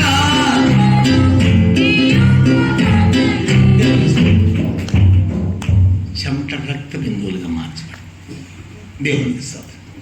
ఇప్పుడు యేసయ్య బుధవారం రాత్రి ఆయన పరిశుద్ధ బల ఆరాధన పెట్టాడు. ఈయన ఇస్కారియోతు యోధ బాకి శిష్యుడు రొట్టె తీసుకున్నాడు, పాత్ర తీసుకున్నాడు. పాత్రలో ద్రాక్షారసం ఉంది, రొట్టె ఉంది. సరిగ్గా చూడు. ఇప్పుడు నా శరీరము మీ కొరకు విరవబోచున్నాను. 1 కొరింథీ 11వ అధ్యాయము 23వ వాక్యములో నా శరీరాన్ని మీ కొరకు తెరవబోచున్నాను. తెరువయ్యా, పరిశుద్ధ గ్రంథం తెరువు. దాంట్లోనే శక్తి ఉంది. షట్టర్ మూసేయొద్దు. షాప్ ఎప్పుడు తెరిచి ఉండాలి. చదువు. నేను మీకు అప్పగించిన దానిని ప్రభువు వలన పొందితిని.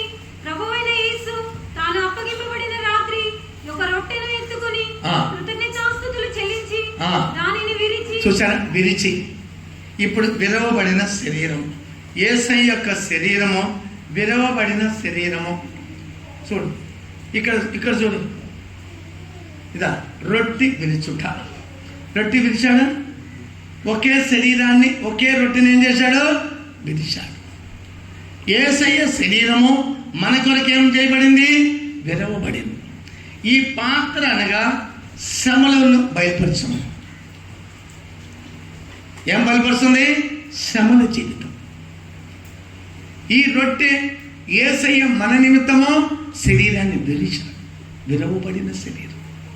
దేవుని సోదరు, కొరడా దెబ్బలు. చూడు, శిష్యులందరూ కలిసి చూడు, అందరూ ఉండాలి. యేసు నుండి ఈ యోధా చూసావా, పరిశుద్ధ బల్ల ఇస్తున్న సమయంలోనే రొట్టెని తీసుకున్నాడు, చేతిలో పెట్టుకుందా. దీంట్లో చూడు, రొట్టె చేతిలోనే ఉంది. ఆ 11 మందిని విడిచిపెట్టాడు, బయటకు వచ్చేసాడు. పరిశుద్ధ బల ఆరాధన సమయంలో ఎవరు బయటికి పోకూడదు. ఆరాధన సమయంలో పోకూడదు. ప్రసంగం సమయంలో లేచి పోకూడదు. చూడు, లేచి వెళ్ళిపోతున్నాడు యోధ.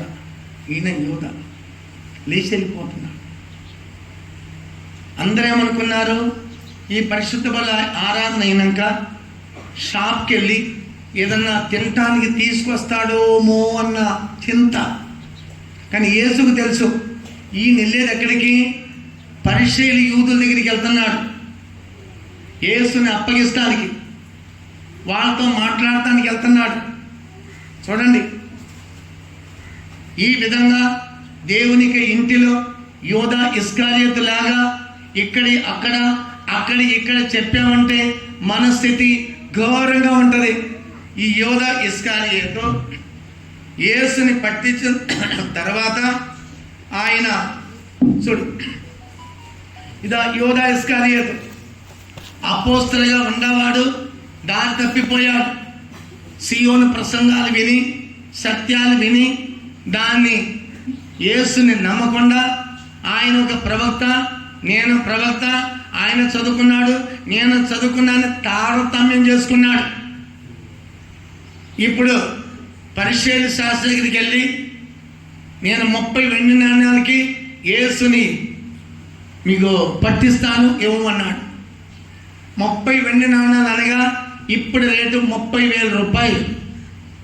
దేవునికి స్తోత్రం. 30,000 రూపాయలకి యేసుని అమ్మేశాడు. ఈ విధంగా ఎవరు కూడా యేసుని అమ్మివేయవద్దు. కష్టం వచ్చినా నష్టం వచ్చినా యేసుని అమ్మవద్దు. ఇప్పుడేమన్నాడు? నిర్దోషమైన రక్తాన్ని నేను అప్పగించాను. చదువా, వాక్యం చదువా. నిర్దోషమైన రక్తాన్ని నేను అప్పగించాను. సమాధానం లేదు, సంతోషం లేదు. ఆ యొక్క యోధా ఇస్కారియోతు ఎప్పుడైతే తోటలో నుంచి బయటకు వచ్చారో, ముసుగు వేసి ముందు బయటకు వచ్చిన వెంటనే యోధా వస్తున్నాడు. ఏమన్నాడో తెలుసా? స్నేహితుడా, నువ్వు వచ్చిన పని నెరవేర్చు. మనమైతే ఏం చేస్తాము?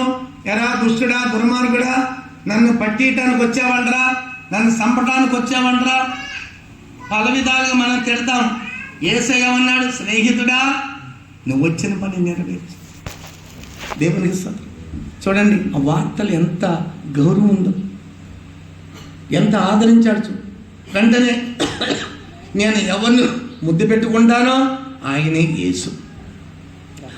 33.5 సంవత్సరాలు ఆ నాజరేతులను, గలిలయను, ప్రతి గ్రామంలో, పట్టణాల్లో, పడవల్లో, సముద్రంలో తిరిగినా కానీ యేసు అని ఎవరికి ఎంతగా తెలియలే.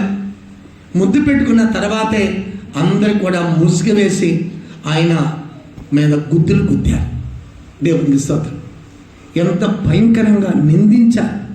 అవమానపరిచారు. ఇప్పుడు చూడు, 12 అపోస్తుల నుంచి ఈ అపోస్తలుని యోధా ఇస్కారియోతు తొలగించబడ్డాడు. ఈయన ఇప్పుడు మనస్సాక్షి పోయింది. అయ్యో, నిర్దోషమైన ఆ యొక్క పరిశుద్ధిని నేను పట్టించానే. సమాధానం కోల్పోయాడు, అభిషేకం కోల్పోయాడు, సంతోషం పోయింది, ప్రార్థన పోయింది, విశ్వాసం పోయింది. ఇప్పుడు సూసైడ్ చేసుకుంటానికి పరిగెత్తున్నాడు. ఇప్పుడు గ్రామం బయట బట్టలు ఆరేసుకుంటానికి తాడు కడతారు. గ్రామం బయట, లోపల బయట ఎతికి ఒక తాడు దొరికింది. అది ఎన్నో సంవత్సరాల నుంచి బయట ఎండకి ఎండి వర్షానికి తడిసి చీకిపోయిన ఒక తాడు అది దొరికింది. ఆయనకి సమాధానం లేదు. మనస్సాక్షి పాడైపోయిందంటే సమాధానం ఉండదు. సరిగా తిండి తినలేము, పడుకోలేము, నిద్ర రాదు, దుఃఖము, వేదన, కలవరం వస్తుంది. దేవునికి బిడ్డ, ఈ యొక్క ప్రభాత కాలమందు మన మనస్సాక్షిని శుద్ధి చేసుకో, పరిశుద్ధపరచుకో. యోధాలాగా అక్కడికి పోయి సూసైడ్ చేసుకుంటానికి అది పెద్ద పాపము. సూసైడ్ చేసుకుంటే ఆ బాడీ అపవిత్రమైపోయింది, దానికి ముట్టరు, నా డైరెక్ట్ నరకమే వాళ్ళకి. ఆ స్థితికి ఎవరు పోకూడదు. సూసైడ్ చేసుకున్న వాళ్ళకి భూస్థాపన, ఓ మరణమా నీ జయమని అంటానికి లేదు. మట్టి అయిన శరీరమే మన్నులో కలిసిపోని చెప్పడమే తప్ప వేరే జయప్రదమైన వాక్కులు దైవదాసులు చెప్పకూడదు. ఆ సూసైడ్ నరకానికి పోయాడు. ఇప్పుడు ఈ ఇస్కారియోతు యోధా సూసైడ్ చేసుకుంటాకి వెళ్ళాడు. తాడేసుకున్నాడు, మెడకి చెట్టు కట్టాడు, పటకనే తెగిపోయింది, కింద పడ్డాడు, పేగులన్నీ కూడా బయటకు వచ్చినాయి, అభాగ్యుడిగా చనిపోయాడు. నిత్య నరకానికి సియోను కొరకు పిలిచిన వారు నిత్య నరకంగా మార్చబడ్డారు. దేవునికి స్తోత్రం. యేసయ్య యొక్క శరీరము ఆ రొట్టి ఆ ద్రాక్షారసం అని, ఇప్పుడు రొట్టెని ద్రాక్షారసము అనే యేసు రక్తాన్ని, యేసు శరీరాన్ని కొద్ది సమయాల్లో తినబోతున్నాము, తాగబోతున్నాము. ఇది తిన్నప్పుడు తాగినప్పుడు మన మనస్సాక్షిని పరీక్షించుకో. అందుకని మనస్సాక్షిని గురించి వాక్యాలు ప్రభు బోధించాలి. దేవునికి స్తోత్రం. ఇప్పుడు చూడు, యేసుని పట్టుకున్నాడు. ఇప్పుడు పట్టుకుని కొడుతున్నారు, భయంకరంగా నిందిస్తున్నారు, అవమానపరుస్తున్నారు. దేవుని స్తోత్రం. కొట్టువారికి వీపుని అప్పగించాడు. దేవునికి స్తోత్రం. యేసయ్య కొట్టువానికి వీపుని అప్పగించాడు. యెషయా గ్రంథం 50 అధ్యాయము 6వ వాక్యం చదువు. కొట్టువానికి నా వీపును అప్పగించితిని,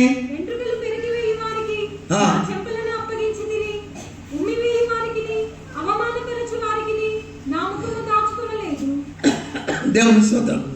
మనకి చిన్న అవమానం వచ్చిందంటే సహించుకోలేము మనం. అప్పుడు యేసుకి ఎంత అవమానం చూడు. తోటలో ఆయన బయటకు వచ్చినప్పుడు పేతురు పాస్టర్ గారి కోపం వచ్చింది. మల్కోస్ అనే సైనికుడు చెవి నరికేశాడు. ఎవరు నరికాడు? చెవి నరికాడా? ఇక్కడ చూడు, పేతురు గారికి ఎప్పుడు కూడా కత్తి చేతిలో ఉంటుంది. మహాకోవిష్యుడు, మామూలుడు కాదు, చీఫ్ పాస్టర్. ఏం పాస్టర్? గట్టిగా చెప్పోయా, చీఫ్ పాస్టర్. ఈయన కోపం వచ్చింది. యేసు పక్కనే ఉన్నాడు. యేసు పక్కనే ఉన్నాడు. యేసు పక్కనే ఉంటాడు. యేసయ్య పక్కనే ఉంటాడు. పక్కనే ఉండాలని కత్తి పెట్టుకుని ఏం చేశాడు? చెవి నరికేశాడు. ఇదిగో కత్తి పెట్టుకుని ఏం చేశాడు? నరికేశాడు.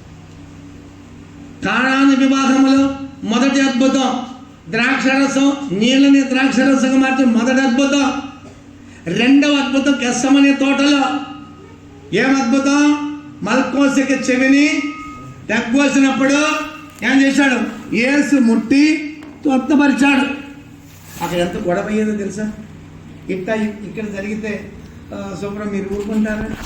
ఇలా ఊరుకుంటారా? గట్టి తప్ప గొడవ వేసుకుంటారు. నువ్వు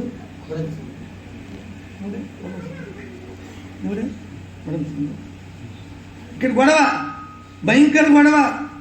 యేసు చూడు ఎంత శాంతంగా ఉంటాడు. శిష్యులు చూసి ఎట్టా లేకున్నారు, భయంకరంగా ఎంత గొడవ అయ్యేది, ఎంత పోట్లాట అయ్యేది. గెత్సెమనే తోటలో గొడవ. యేసు ప్రశాంతంగా ఏం చేశాడు, ఆ నరికేసిన చెవిని తీసుకెళ్ళి అట్ట పెట్టాడు.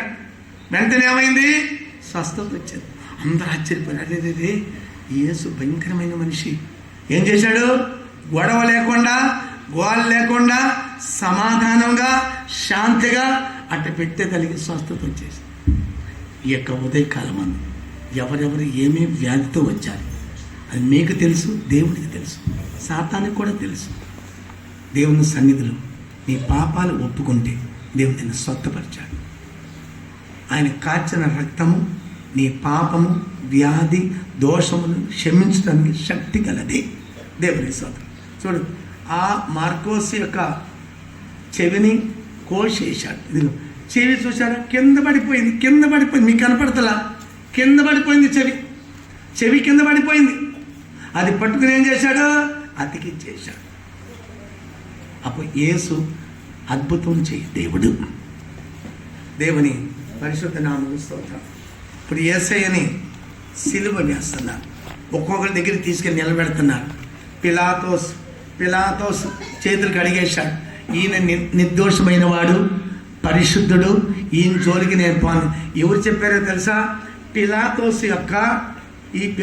ఈయన పిలాతోస్ చేతులు కడుక్కున్నాడు.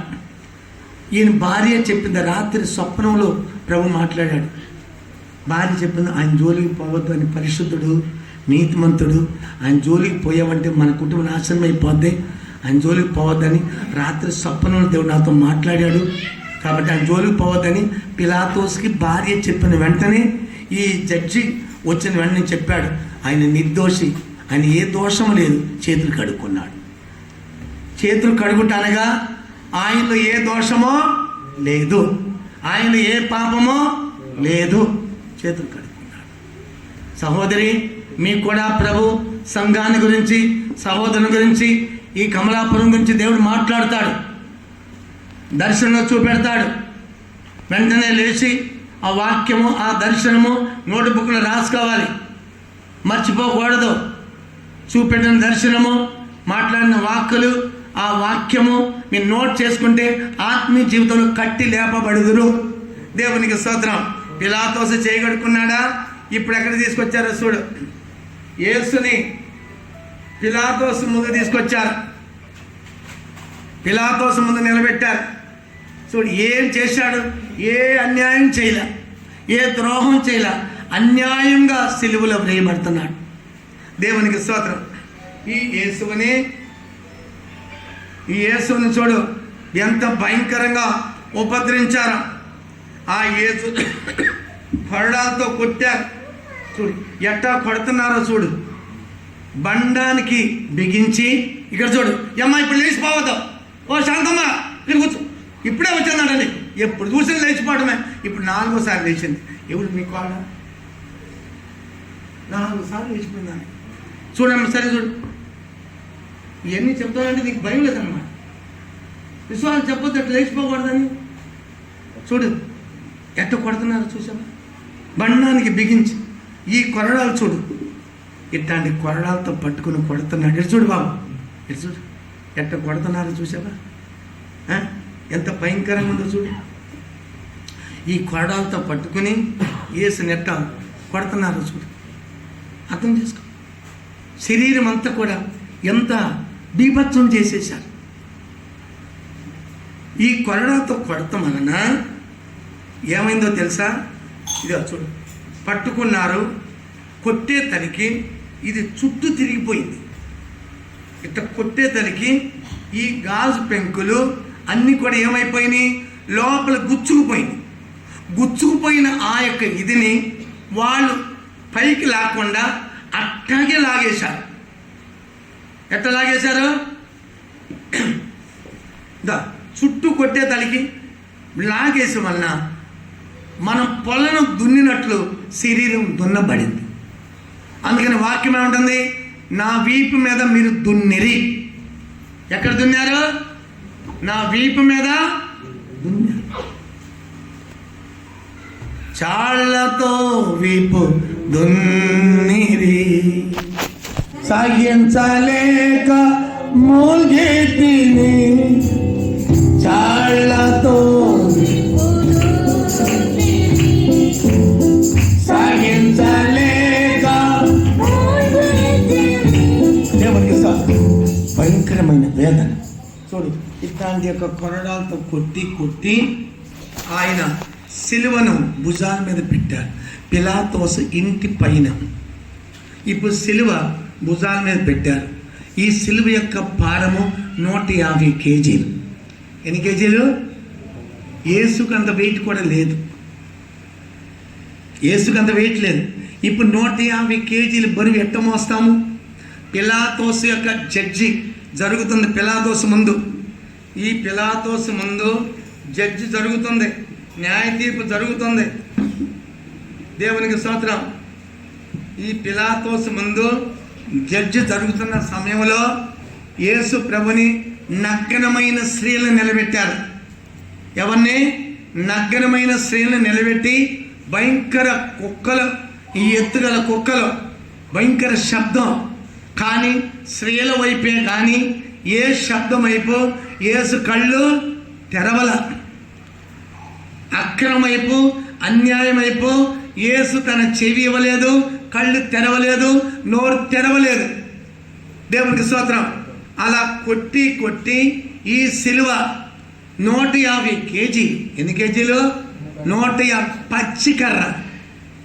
ఏం కర్ర? పచ్చిది. ఎంత వేదన చెప్పండి. ఇట భుజాల మీద పెట్టుకుంటుంటే ఇది తల మీద ఉండ కిరీటానికి కొట్టుకుంటుంది. ఈ తల మీద ఉండ ముళ్ళ కిరీటము 175 ముళ్ళు. ఎన్ని ముళ్ళు? 175 ముళ్ళు. చూడు, ఈ ముళ్ళ కిరీటం, ఈ ముళ్ళు అనగా పాలస్తీనా దేశంలో దొరుకుతాయి. ఈ ముళ్ళు పేరు పినికిస్టన్. దీని పేరంటే పినిక్రిస్టన్. విషం గల ముళ్ళు. ఈ ముళ్ళు యేసు తల మీద కిరీటం ధరింపజేశారు. చూడు, ముళ్ళ కిరీటం. ఏ కిరీటమో? తల మీద ముళ్ళ కిరీటం.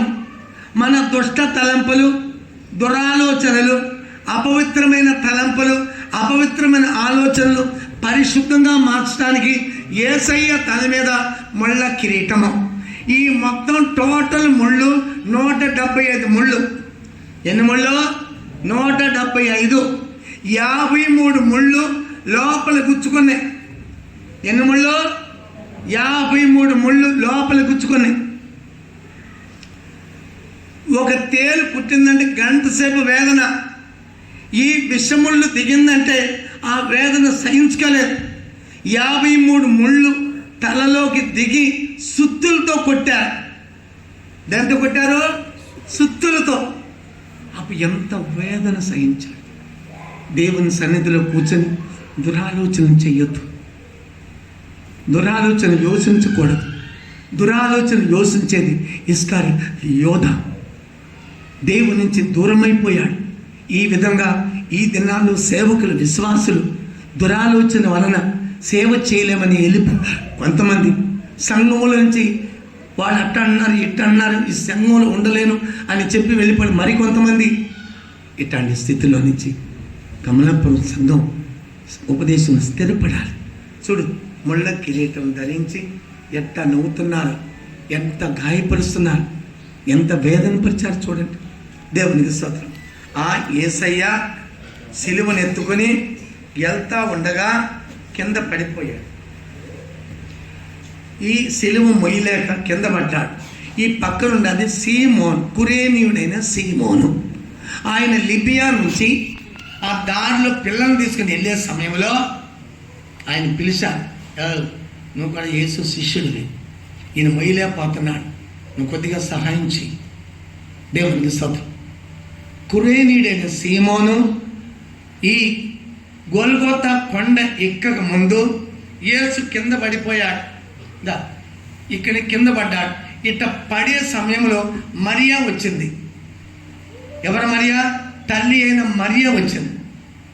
తల్లితో ఏదన్నా చెప్పాలి అన్న ఆశ కలిగి సమయంకి వచ్చేసరికి ఆ తల్లిని అటు తోసేశారు. అంతలోకి రేణుక అనే ఒక సహోదరి వచ్చింది. ఏ సహోదరి?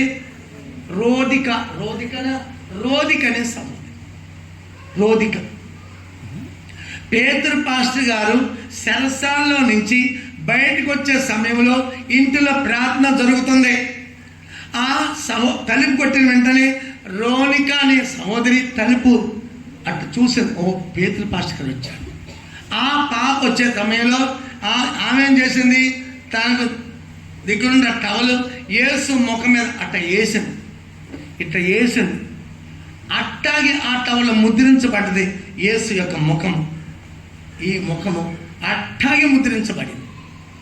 అది ఇప్పుడు ఎగ్జిబిషన్లో పెట్టారు. ఆ టవల్ రోదిక అనే సహోదరి టవల్ ముఖం మీద పెట్టిన అట్ట ప్రింట్ అయిపోయింది.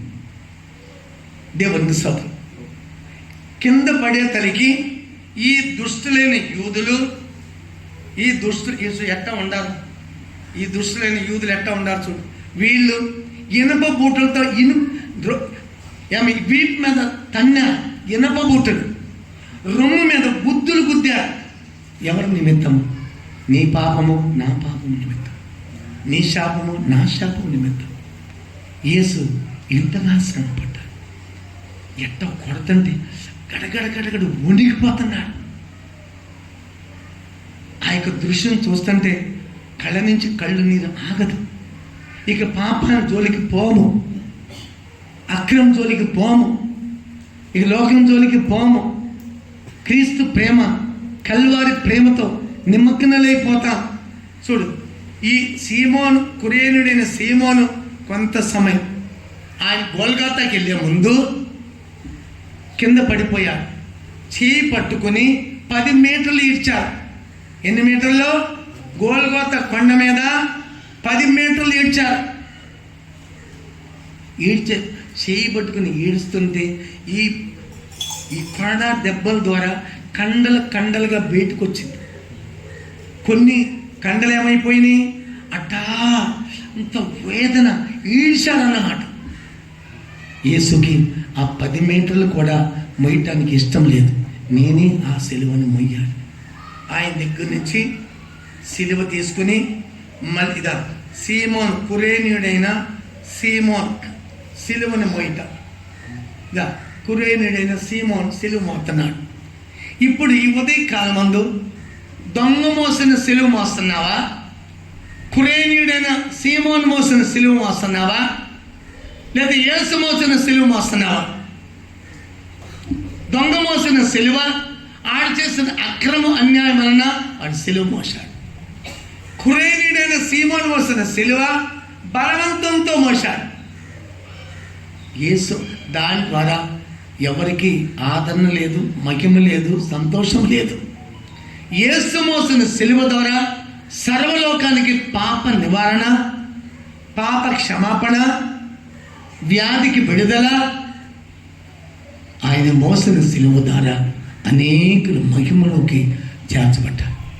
ఆ దొంగ వాళ్ళు సిలువలో 3 దొంగలు, దేవునికి స్తోత్రం, యేసును కూడా అక్కడే వేశారు.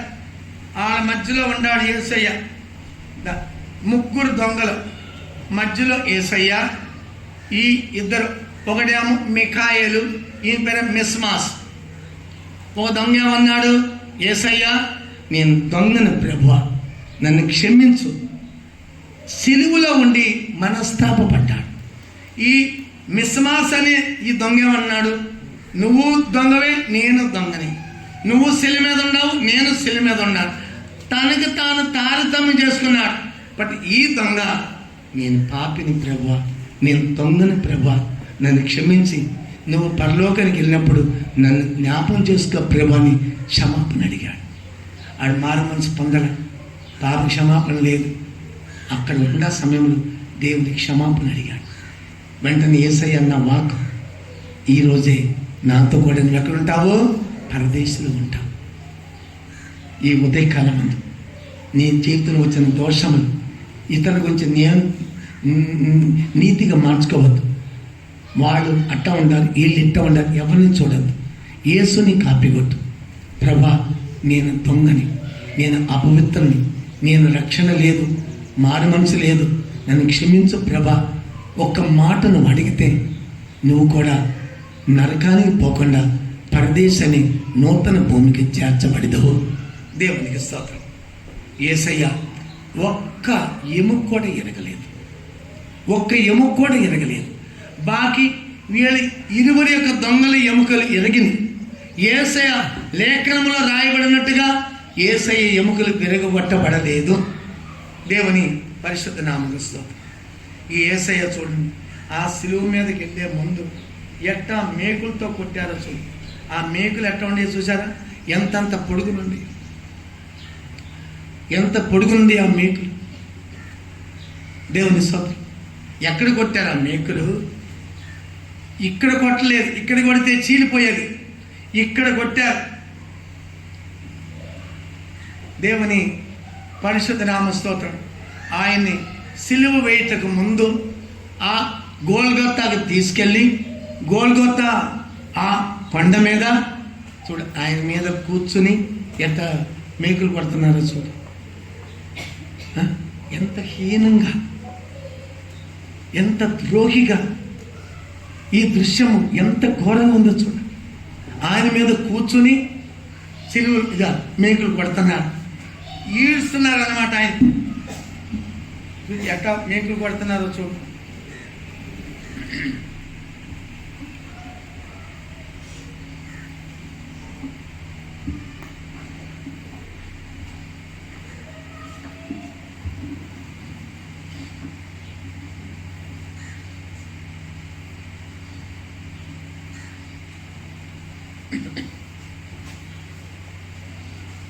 చూడు మేకులు ఎట్లా దిగ్గొట్టారు చూడు. మేకులు ఇక్కడ కాదు, ఇదేదో ఇది ఇక్కడ దిగ్గొట్టింది, అది చీలిపోద్ది. ఇక్కడ కొడితే ఏమైపోద్ది? ఇది అరచేయే. ఇక్కడ కొట్టారు, ఇక్కడ ఎక్కడ, ఇక్కడ ఇక్కడ కొడితే ఏమవుతుంది? చీలిపోద్ది. ఆ బీటికి ఏమైపోద్ది? చూడు ఎక్కడ మేకు కొట్టారు చూడు, ఎంత ఘోరంగా కొట్టారు. ఎంత పొడుగు మేకు చూసారా? 5 ఇంచులు, 6 ఇంచులు, 4 ఇంచులు మేకు. 3 మేకుల మీద యేసు ఏం చేస్తున్నాడు? వేలాడుతున్నాడు. నీ కొరకు నేను సిలువలో వేలాడుతున్నాను. నీ పాపము అక్రమన్న నన్ను పద్దగా సిలువలో వేయద్దు. దేవునికి స్తోత్రం. ఇప్పుడు అందరూ సమర్పించండి. ప్రభువా, ఈ యొక్క ఉదయకాలం అందు నువ్వు నా కొరకు ఎంతకాలం శ్రమపడ్డావు ప్రభా, గాయపరచబడ్డావు ప్రభా, వేదన పరచబడ్డావు ప్రభా. ఇక మీదట నేను దోషం చేయను ప్రభా, పాపం చేయను ప్రభా. నీకు భయపడి నేను భక్తిగా జీవిస్తాను ప్రభా. అందరు కూడా కళ్ళు మూయండి, అందరు కూడా సమర్పించండి. ప్రభువా, నన్ను పరిశుద్ధులుగా మార్చండి. యేసయ్య కల్వారి రక్తము నీ ప్రతి పాపం నుండి కడిగి శుద్ధి చేయటానికి అని రక్తంలో శక్తి ఉన్నది. ఆ సిలువలో వేలాడుచున్న సమయంలో ఆ యొక్క తల మీద నుంచి అరికాలి వరకు చిందుచున్న రక్తము ఒక గుడ్డివాడు అక్కడ నిలబడినప్పుడు వెంటనే ఆయనకి చూపు వచ్చింది. యేసు రక్తంలో స్వస్థత ఉన్నది. గుడ్డివారు చూపు పొందెదరు, కుంటివారు నడిచెదరు, క్యాన్సర్ టీబీ వారు స్వస్థత పొందుకుందరు. ఈ ఉదయకాలం ఏ వ్యాధితో వచ్చావు, ఏ సమస్యలతో వచ్చావు, కల్వారి నీకు అనేకమైన ఆశీర్వాదము కలుగు చేయబోతున్నది.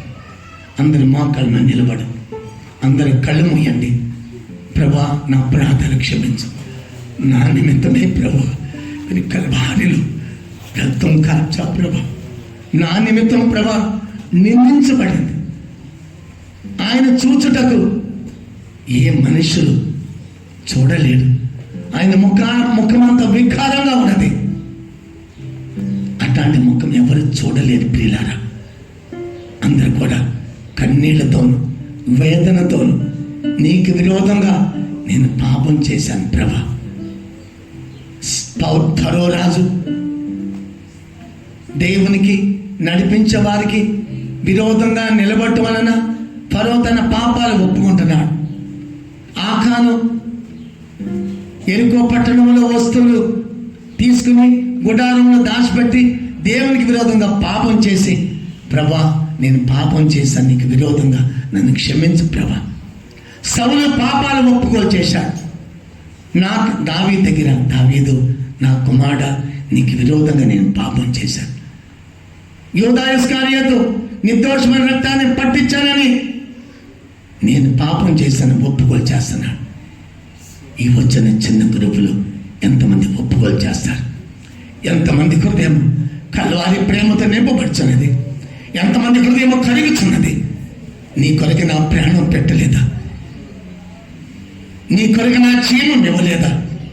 నా యవ్వన రక్తం నీ కొరకు నేను దారబోసి నువ్వు అనుభవించిన నరకాన్ని, నువ్వు అనుభవించబోతున్న ఆ శిక్షను నా మీద మోసుకున్నాను.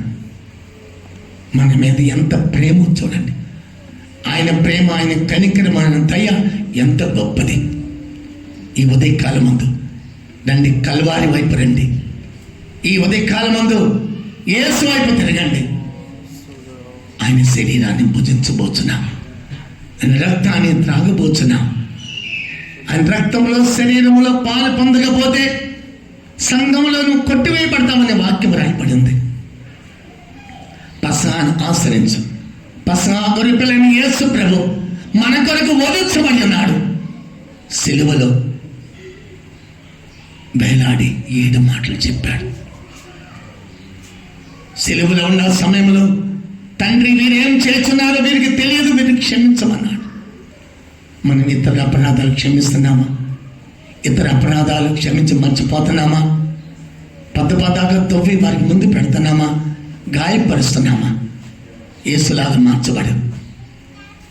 సిలువలో అంత బాధ వేదంతో ఉండ యేసు తండ్రి వీరేం చేస్తున్నారో వీరికి తెలియదు, క్షమించన్నా. శుభకథనాన్ని ప్రియ దైవజనులారా, సంఘస్థులారా, ఇతర దోషాలను క్షమిస్తున్నావా? ఇతర అక్రమాలను క్షమిస్తున్నావా? మనపూర్వకంగా క్షమిస్తున్నావా? ఉపవాస దినములు నియమించమని ప్రభు సెలవిచ్చాడు. కన్నీళ్లతో దుఃఖంతో మనపూర్వకంగా ప్రభు తట్టు తిరుగు. ఈరోజే నీ రక్షణ సమయం. ఎప్పుడు మరణం వస్తుందో తెలియదు, ఎప్పుడు యేసు వస్తాడో తెలియదు, ఎప్పుడు లోకం నశించబోతో తెలియదు. మరణం వచ్చిందంటే 6 అడుగుల పొడుగు 4 అడుగుల వెడల్పు గల ఒక గొయ్యి మనకు సిద్ధపరచబడి ఉన్నది. దేవుని బిడ్డ, నీకు 200 ఎకరాల పొలముండా కడపలోను, తిరుపతిలోను, విజయవాడలోను, మద్రాసులోను 10 ఇళ్ళు సొంతంగా ఉన్న 20 కోట్లు బ్యాంకులో ఉండా నువ్వు చనిపోయే సమయంలో ఏది నీతో కూడా రాదు. నీతో వచ్చేది నీ సత్క్రియలు, నీ పరిశుద్ధత, నీ నీతే నీతో వస్తుంది. కానీ నీ బంగారము, వెండో, నీ సొత్తు సదారము ఏది నీతో కూడా రాదు. ప్రసంగిలో చదువుకుంటున్నాము, నువ్వు భూమి మీద ఉన్నప్పుడు నువ్వు ప్రయాసపడి సంపాదించినది ఏది కూడా నీతో రాదు అని వాక్యము స్పష్టంగా బోధిస్తుంది. మనం చనిపోయినప్పుడు 4 బై కొయ్యి తప్ప ఎకరాలు మనతో రావు.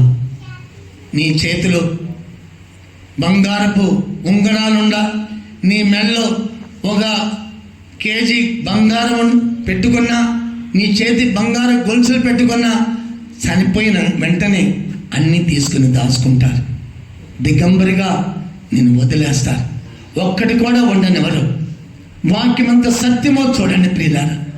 మనతో ఏమీ రాదు, మనతో వచ్చేది దేవుని యొక్క నీతి, పరిశుద్ధత, సత్క్రియలు.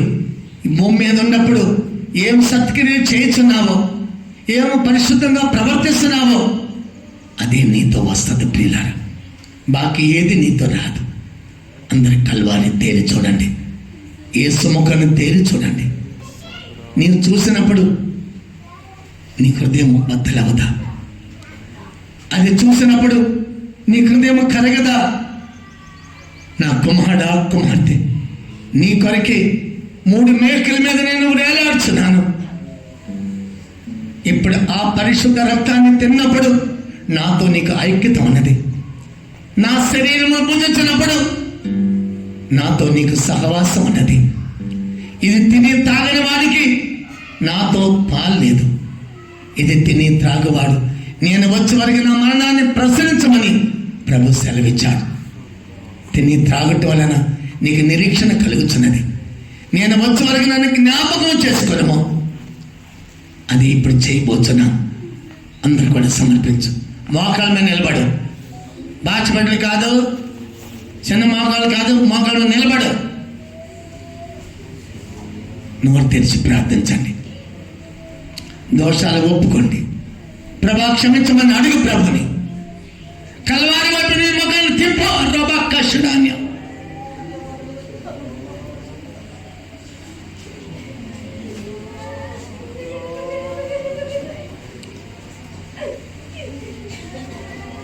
అందరి కల్వారి ప్రేమతో నింపబడు.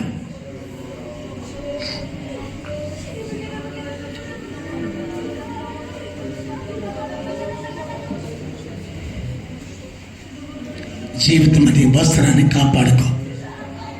ఆత్మకు శరీరానికి కలిగిన కల్మషం నుంచి పరిశుద్ధంగా మార్చుకో. ఇదిగో నేను త్వరగా రాబోతున్నాను. పరిశుద్ధంగా ఉన్నవారు ఇంకా పరిశుద్ధుడిగా ఉండనేమో, నీతిమంతుడు ఇంకా నీతిమంతుడిగా ఉండనేమో, అన్యాయస్తుడిగా అన్యాయస్తుడిగా ఉండనేమో, అపవిత్రుడిగా ఉండనేమో. సంఘములో 4 గ్రూపులు ఉండాలి. పరిశుద్ధులు ఉండాలి, నీతిమంతులు ఉండాలి, అన్యాయస్తులు ఉండాలి, అపవిత్రులు ఉండాలి. ఏ గ్రూపులో ఉండవు నువ్వు? నిన్ను నువ్వు పరీక్షించుకో, నిన్ను నువ్వు పరిశుద్ధపరచుకో. ఇన్ని సత్యాలు విని నీ హృదయం కరగటం లేదా? నీ కొరకు నేను ప్రాణము పెట్టలేదా? నిత్యరాజ్యానికి వారసుడిగా మార్చలేదా?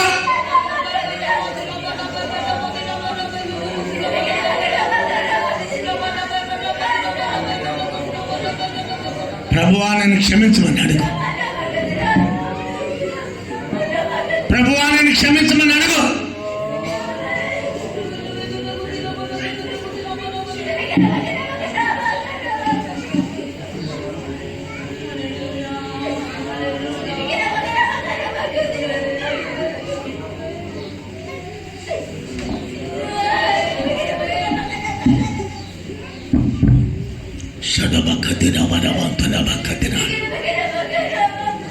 ఈ ఉదయకాలం నీ మనస్సాక్షి పరిశుద్ధంగా ఉన్నదా? ధైర్యం కలుగజేయుచున్నదా? ప్రభు సన్నిధికి చేరతానని మనస్సాక్షి నీతో మాట్లాడుతున్నదా? నీ మనస్సాక్షి వాదించుతున్నదా? క్షమాపణకి ప్రభుని, ప్రభా క్షమించమని అడుగు. నిన్ను క్షమిస్తానికి ప్రభు శక్తివంతుడు. నీ కొరకైన రక్తము బొట్టులు బొట్టులుగా కాల్చున్నది. నీ దుష్ట తలంపులకు, నీ దుష్ట క్రియలకి, నీ అపవిత్రమైన అనుభవం నుంచి పరిశుద్ధులుగా చేయడానికి ఆ రక్తము నేను కడుగుతున్నది.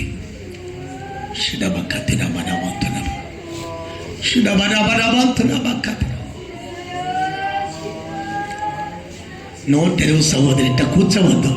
ఇది మంచిది కాదు మీకు. పెంతెకోస్తు వారి క్రైస్తవులు ఇంత సత్యాలు వినుకోవడానికి ఇంత మౌనంగా ఉంటున్నావు. ఎలా ప్రభు యొక్క ఆశీర్వాదం పొందుకుంటావు? ఎంతకాలం ఈ విధంగా నన్ను దుఃఖపరుస్తావు?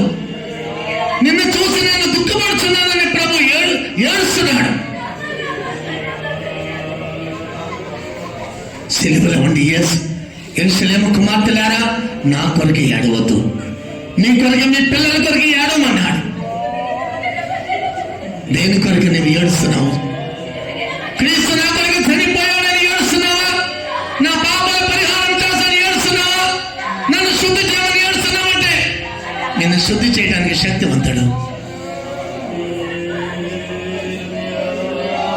సురవకతిన బరవంతులవకతిన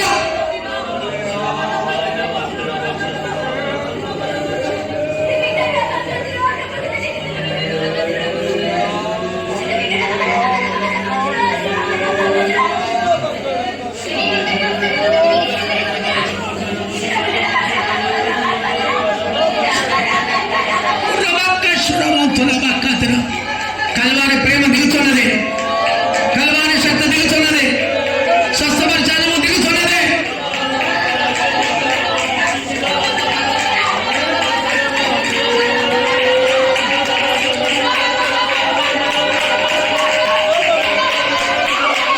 ప్రభువా ఇక మీదట పాపము చేయను ప్రభువా.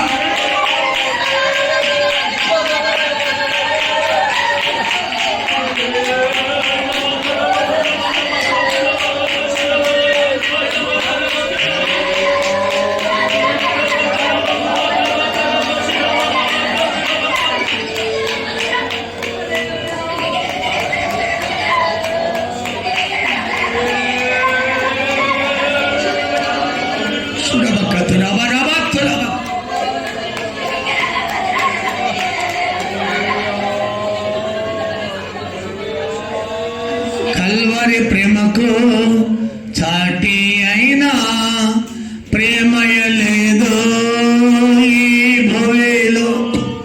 కల్వరి ప్రేమకు చాటి అయినా ప్రేమయ లేదు ఈ భూమిలో.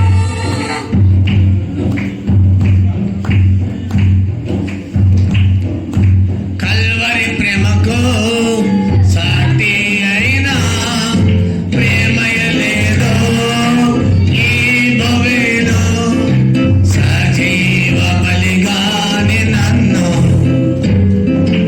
అర్పించు నీకే. సజీవ బలిగాని నన్ను అర్పించు నీకే నా ప్రియుడా. కల్వరి ప్రేమకు సాటి అయినా ప్రేమయ లేదు ఈ. కల్వరి ప్రేమకు సాటి అయినా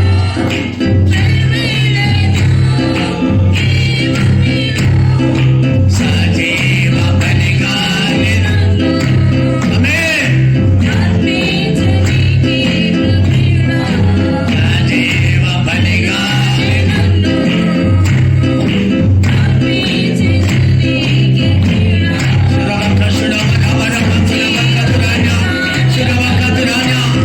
అభిషేకానికి అప్పగించు. ఆత్మలో నింపబడు. సజీవ బలిగాని నన్ను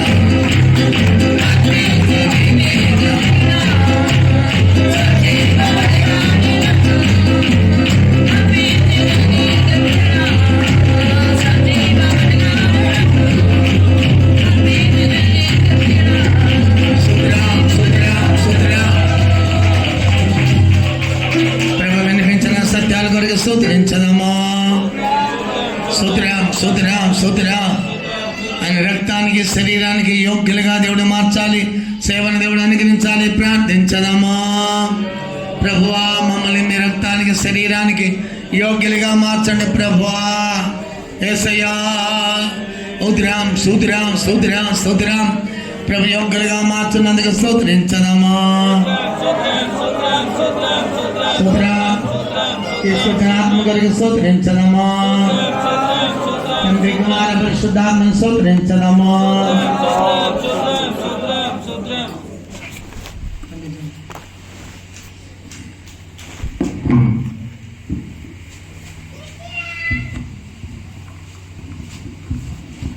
పరిశుద్ధుడా యేసయ్యా, నీ పరిశుద్ధమైనటువంటి సన్నిధానం కొరకు స్తోత్రం ప్రభా. యేసయ్యా మీరు మమ్మల్ని ప్రేమించి దేవా యేసయ్యా యొక్క 7 రోజుల ఉపవాస ప్రార్థన మీరు మాకు అనుగ్రహించి నడిపించిన దయ కొరకే స్తోత్రం ప్రభా. స్తోత్రం. ఈ ఉపవాస ప్రార్థనలు శుద్ధీకరణ కూటాలు మీరు మాకు అనుగ్రహించి ప్రభా మా యొక్క జీవితంలో ప్రభా మా యొక్క హృదయంలో లోతైనటువంటి ఒక శుద్ధీకరణను ప్రభా మమ్మల్ని ప్రభా మా సంఘాన్ని ప్రేమించి మమ్మల్ని శుద్ధీకరించిన దయ కొరకే నీ స్తోత్రం ప్రభా. స్తోత్రం. యేసయ్యా మమ్మల్ని ప్రేమించి ఇచ్చినటువంటి ఉదయ కాల ప్రభా గుడ్ ఫ్రైడే ఆరాధన కొరకే స్తోత్రం ప్రభా. స్తోత్రం. యేసయ్యా నీ యొక్క మహిమకరమైన సన్నిధానం కొరకే స్తోత్రం ప్రభా. దేనికి యోగ్యతలను మా కోసం ప్రభా, ఏ మాత్రం పాపములో ప్రభు విధమైన కార్యములు చిక్కుకున్న మా కోసం ప్రభా. యేసయ్యా నువ్వు సర్వలోక అధిపతిగా తండ్రిగా ప్రభా, యేసయ్యా పరలోకాన్ని సంబంధమైనటువంటి అనుభవాలన్నీ కూడా విడిచిపెట్టి దీనునిగా దరిద్రుడిగా మా కోసం ఈ లోకానికి వచ్చి ప్రభా మమ్మల్ని ప్రేమించి కలువారిలో బలి అయి నీ త్యాగపూరితమైన ప్రేమను మా కొరకై చూపించినంత కొరకే నీకు స్తోత్రం ప్రభా, స్తోత్రం. యేసయ్యా ఈ ప్రేమని ఉదయకాల సమయంలో ధ్యానించడానికి ఇచ్చిన కృప కొరకే స్తోత్రం ప్రభా. యేసయ్యా నేను అనేకమైనటువంటి శ్రమల మార్గాలు, నిందల మార్గాలలో ప్రభా, పలు విధమైనటువంటి కార్యాలలో మీరు వెళ్ళి ఉన్నావు ప్రభా, స్తోత్రం. దీని అంతటికి మా యొక్క పాపము, మా యొక్క దోషము, మా యొక్క క్రియలే ప్రభా దీని కారణమై ఉన్నాయి ప్రభా, స్తోత్రం. ఇవన్నీ కూడా ప్రభా ఈ ఉదయకాల సమయంలో ప్రభా మంచి మనస్సాక్షిని ప్రభా పొందుకుని నిమిత్తము ప్రభా మీ యొక్క మంచి మనస్సాక్షి మా జీవితంలో ఉండాలని మీరు తెలియవలసిన వాక్కుల కొరకే స్తోత్రం ప్రభా, స్తోత్రం. మా జీవితంలో ఉన్నటువంటి అసూయ, ద్వేషము, పగ ప్రభా, పలు విధమైనటువంటి కార్యములు, కుష్ఠరోగ సంబంధమైన కార్యములన్నీ కూడా ప్రభా మా జీవితంలో ఉండేవని మీరు తెలియపరిచినారు. అందుకొరకే స్తోత్రం ప్రభా. ఈ ఉదయకాల సమయంలో అవన్నీ కూడా ఒప్పుకొని చేసుకొని విడిచిపెట్టుకోవడానికి ఇచ్చిన కృప కొరకే స్తోత్రం ప్రభా, స్తోత్రం. ఇంకొన ప్రభా ఏసీ ఆరాధనతో మీరు ఆశీర్వదించినందుకు కొరకే స్తోత్రం. ముందున్నటువంటి ప్రభువుల ఆరాధన కొరకే స్తోత్రం ప్రభా, స్తోత్రం. ఏసీ ఆరాధనతో కూడా మీరు ఆశీర్వదించండి ప్రభా. నీ యొక్క రక్తానికి, శరీరానికి మమ్మల్ని యోగ్యులుగా మార్చండి ప్రభా, స్తోత్రం. ఇంకొన ప్రభా ఏసయ్య మా జీవితంలో తప్పిదములు తెలియజేసి ప్రభా శుద్ధీకరించుకొని నీ యొక్క రక్తాన్ని, శరీరాన్ని పొందుకొని నిత్య జీవాన్ని పొందుకోవడానికి కృప దయచేయండి. ఇంకా జరగబోతున్నటువంటి కోటాలన్నీ కూడా మీరు ఆశీర్వదించండి. మీ నామాన్ని మహిమపరచండి. యేసుక్రీస్తు నామమున అడిగి వేడుకొని ప్రార్థిస్తున్నాము తండ్రి, ఆమేన్. సర్వశక్తిగల దేవా నీకు స్తోత్రం స్వామి. ప్రభా మమ్మల్ని ప్రేమించి ప్రభా ఈ యొక్క స్థలానికి పరిశుద్ధులు తీసుకొని వచ్చి ప్రభా అయ్యా లోతైన యొక్క సత్యముల గురించి మాతో ఈ యొక్క సిలువును గురించి ప్రభా మీరు పొందిన శ్రమలు, పొందిన కార్యముల గురించి ప్రభా మాకు తేటగా మాకు బోధించినందుకు సత్యముల కొరకు నీకు స్తోత్రం స్వామి. మా హృదయముల యొక్క అంతరంగముల యొక్క అయ్యా మా శరీరములో క్రియ చేస్తున్న యొక్క దుష్ట లోకములో ప్రభా స్వభావములు ప్రభా మాకు ఎత్తిపెట్టి చూపించిన యొక్క కృపల కొరకు నీకు స్తోత్రం స్వామి. ఈ అంత్య దినాలలో ప్రభా మేము వాత వేయబడిన యొక్క జీవితమును మాలో నుండి తొలగించి ప్రభా మీ రక్తము చేత ప్రభా మా యొక్క ఆత్మను, శరీరమును ప్రభా అయ్యా మాకు సంపూర్ణమైన యొక్క శుద్ధీకరణ ప్రభా మాకు దయచేయమని వేడుకుంటున్నాను స్వామి. మేము ప్రభా హానికరమైన మనస్సాక్షి మాలో తొలగించి ప్రభా అయ్యా మేము మంచి మనస్సాక్షి కలిగి ఈ అంత్య దినాలలో మాకు కృపను అనుగ్రహించి జీవించడానికి కృపను అనుగ్రహించండి ప్రభా. అయ్యా మా జీవితమును ప్రభా మీ కల్వారి రక్తము చేత మమ్మల్ని కడిగి ప్రభా మమ్మల్ని నూతన పరిచి ప్రభా మాలో యొక్క చెడును ప్రభా మాలో యొక్క అపవిత్రమైన కార్యములన్నీ మీరు తుడిచివేసి ప్రభా మమ్మల్ని పరిశుద్ధపరచమని వేడుకుంటున్నాను స్వామి. మా యొక్క అసూయ ద్వారా ప్రభా మాలో గర్వము ద్వారా ప్రభా మాలో అవివేకము ద్వారా ప్రభా మీ యొక్క మార్గములో ప్రభా మా జీవితమును తిన్నని మార్గములో మేము జీవించకుండా ప్రభా అనేక సందర్భంలో ప్రభా మేము తప్పిపోయి ప్రభా అయ్యా మా జీవితమును ప్రభా అయ్యా మీ దృష్టిలో ప్రభా సిలువ వేయవారుగా మేము మార్చబడి ఉన్నాము స్వామి.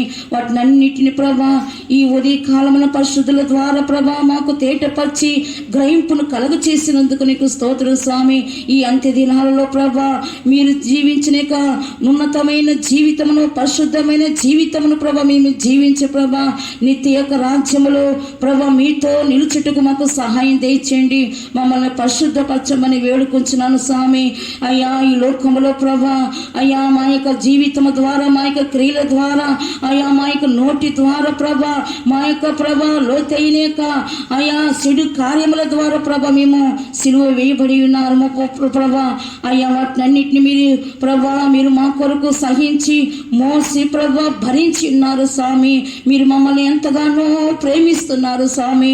అయ్యా మేము మీకు కీడుగా అయ్యా మేము చేస్తున్నాము ప్రభా, అయితే మీరు మాకు మేలు చేస్తున్నారు స్వామి. ఆ కీడును ప్రభా మళ్ళా మా యొక్క జీవితంలో సిలువ వేసి ప్రభా మేమును ప్రభా దుఃఖపరుచుకుంటున్నాము. వాటినన్నిటిని ప్రభా ఈ అంత్య దినాలలో, ఈ చివరి దినాలలో ప్రభా మేము సంతోషపరిచేవారుగా మా హృదయాన్ని మార్చండి. దుఃఖపరిచేవారు హృదయాన్ని తీసివేయండి ప్రభా. అనేక సందర్భంలో పరిశుద్ధులు మేము దుఃఖపరిచినాము స్వామి. ఆ యాజకుల ప్రభా మేము దుఃఖపరిచిన వారిగా మేము కనపడుచుంటున్నాము ప్రభా. వాటినన్నిటిని ప్రభా ఈ అంత్య దినాల్లో మాలో తీసివేసి మీకు ప్రియమైన జీవితమును జీవించుటకు మాకు సహాయం తెచ్చండి. మీరు పొందిన యొక్క మార్గములో ఈ అంత్య దినాలలో ప్రభా మీ కొరకు సత్యం కొరకు జీవించి ప్రభా, సత్యం కొరకు మేము భరించి ప్రభా, సత్యం కొరకు శ్రమలు అనుభవించి ప్రభా నిత్య మహిమన ప్రభా తండ్రి యొద్దకు మీరు వెళ్ళిన ప్రకారం మేము కూడా ప్రభా మీ యొద్దకు వెళ్ళుటకు సహాయం తెచ్చండి. ఇంకా పరిశుద్ధులు మీరు బలపరచండి ప్రభా. మేము వాళ్ళు చెప్పిన యొక్క మాటలు మేము గైకొని జీవించి ప్రభా మా జీవితాన్ని సంఘాన్ని కాపాడుకొని నిత్య రాజ్యములో మీతో నివసించుటకు సహాయం తెచ్చేయమని యేసయ్య నామమున అడుగుచు ప్రార్థించి వేడుకుంటున్నాము తండ్రి. స్తోత్ర స్తోత్ర స్తోత్ర స్తోత్ర. ప్రభువైన యేసుక్రీస్తు యొక్క కృప, తండ్రి యొక్క ప్రేమ, పరిశుద్ధాత్మ సహవాసం మనందరితో సదాకాలం ఉండను గాక. పరిశుద్ధ వల్ల పాలు పొందేవాళ్ళు లైన్గా కూర్చో. బాకీ వాళ్ళకి అక్క భోజనం సిద్ధపరిచింది, భోజనం చేసేళ్ళు లైన్గా కూర్చో. 1 కొరింథీ 11వ అధ్యాయము 23వ వాక్యం. లైన్ మీద కూర్చో. మారి మనసు పొంది అపోస్తల బోధలు బాప్తిజం తీసుకున్నవాళ్ళు, దైవ స్వస్థతలో ఉండేవాళ్ళు లైన్గా కూర్చోండి.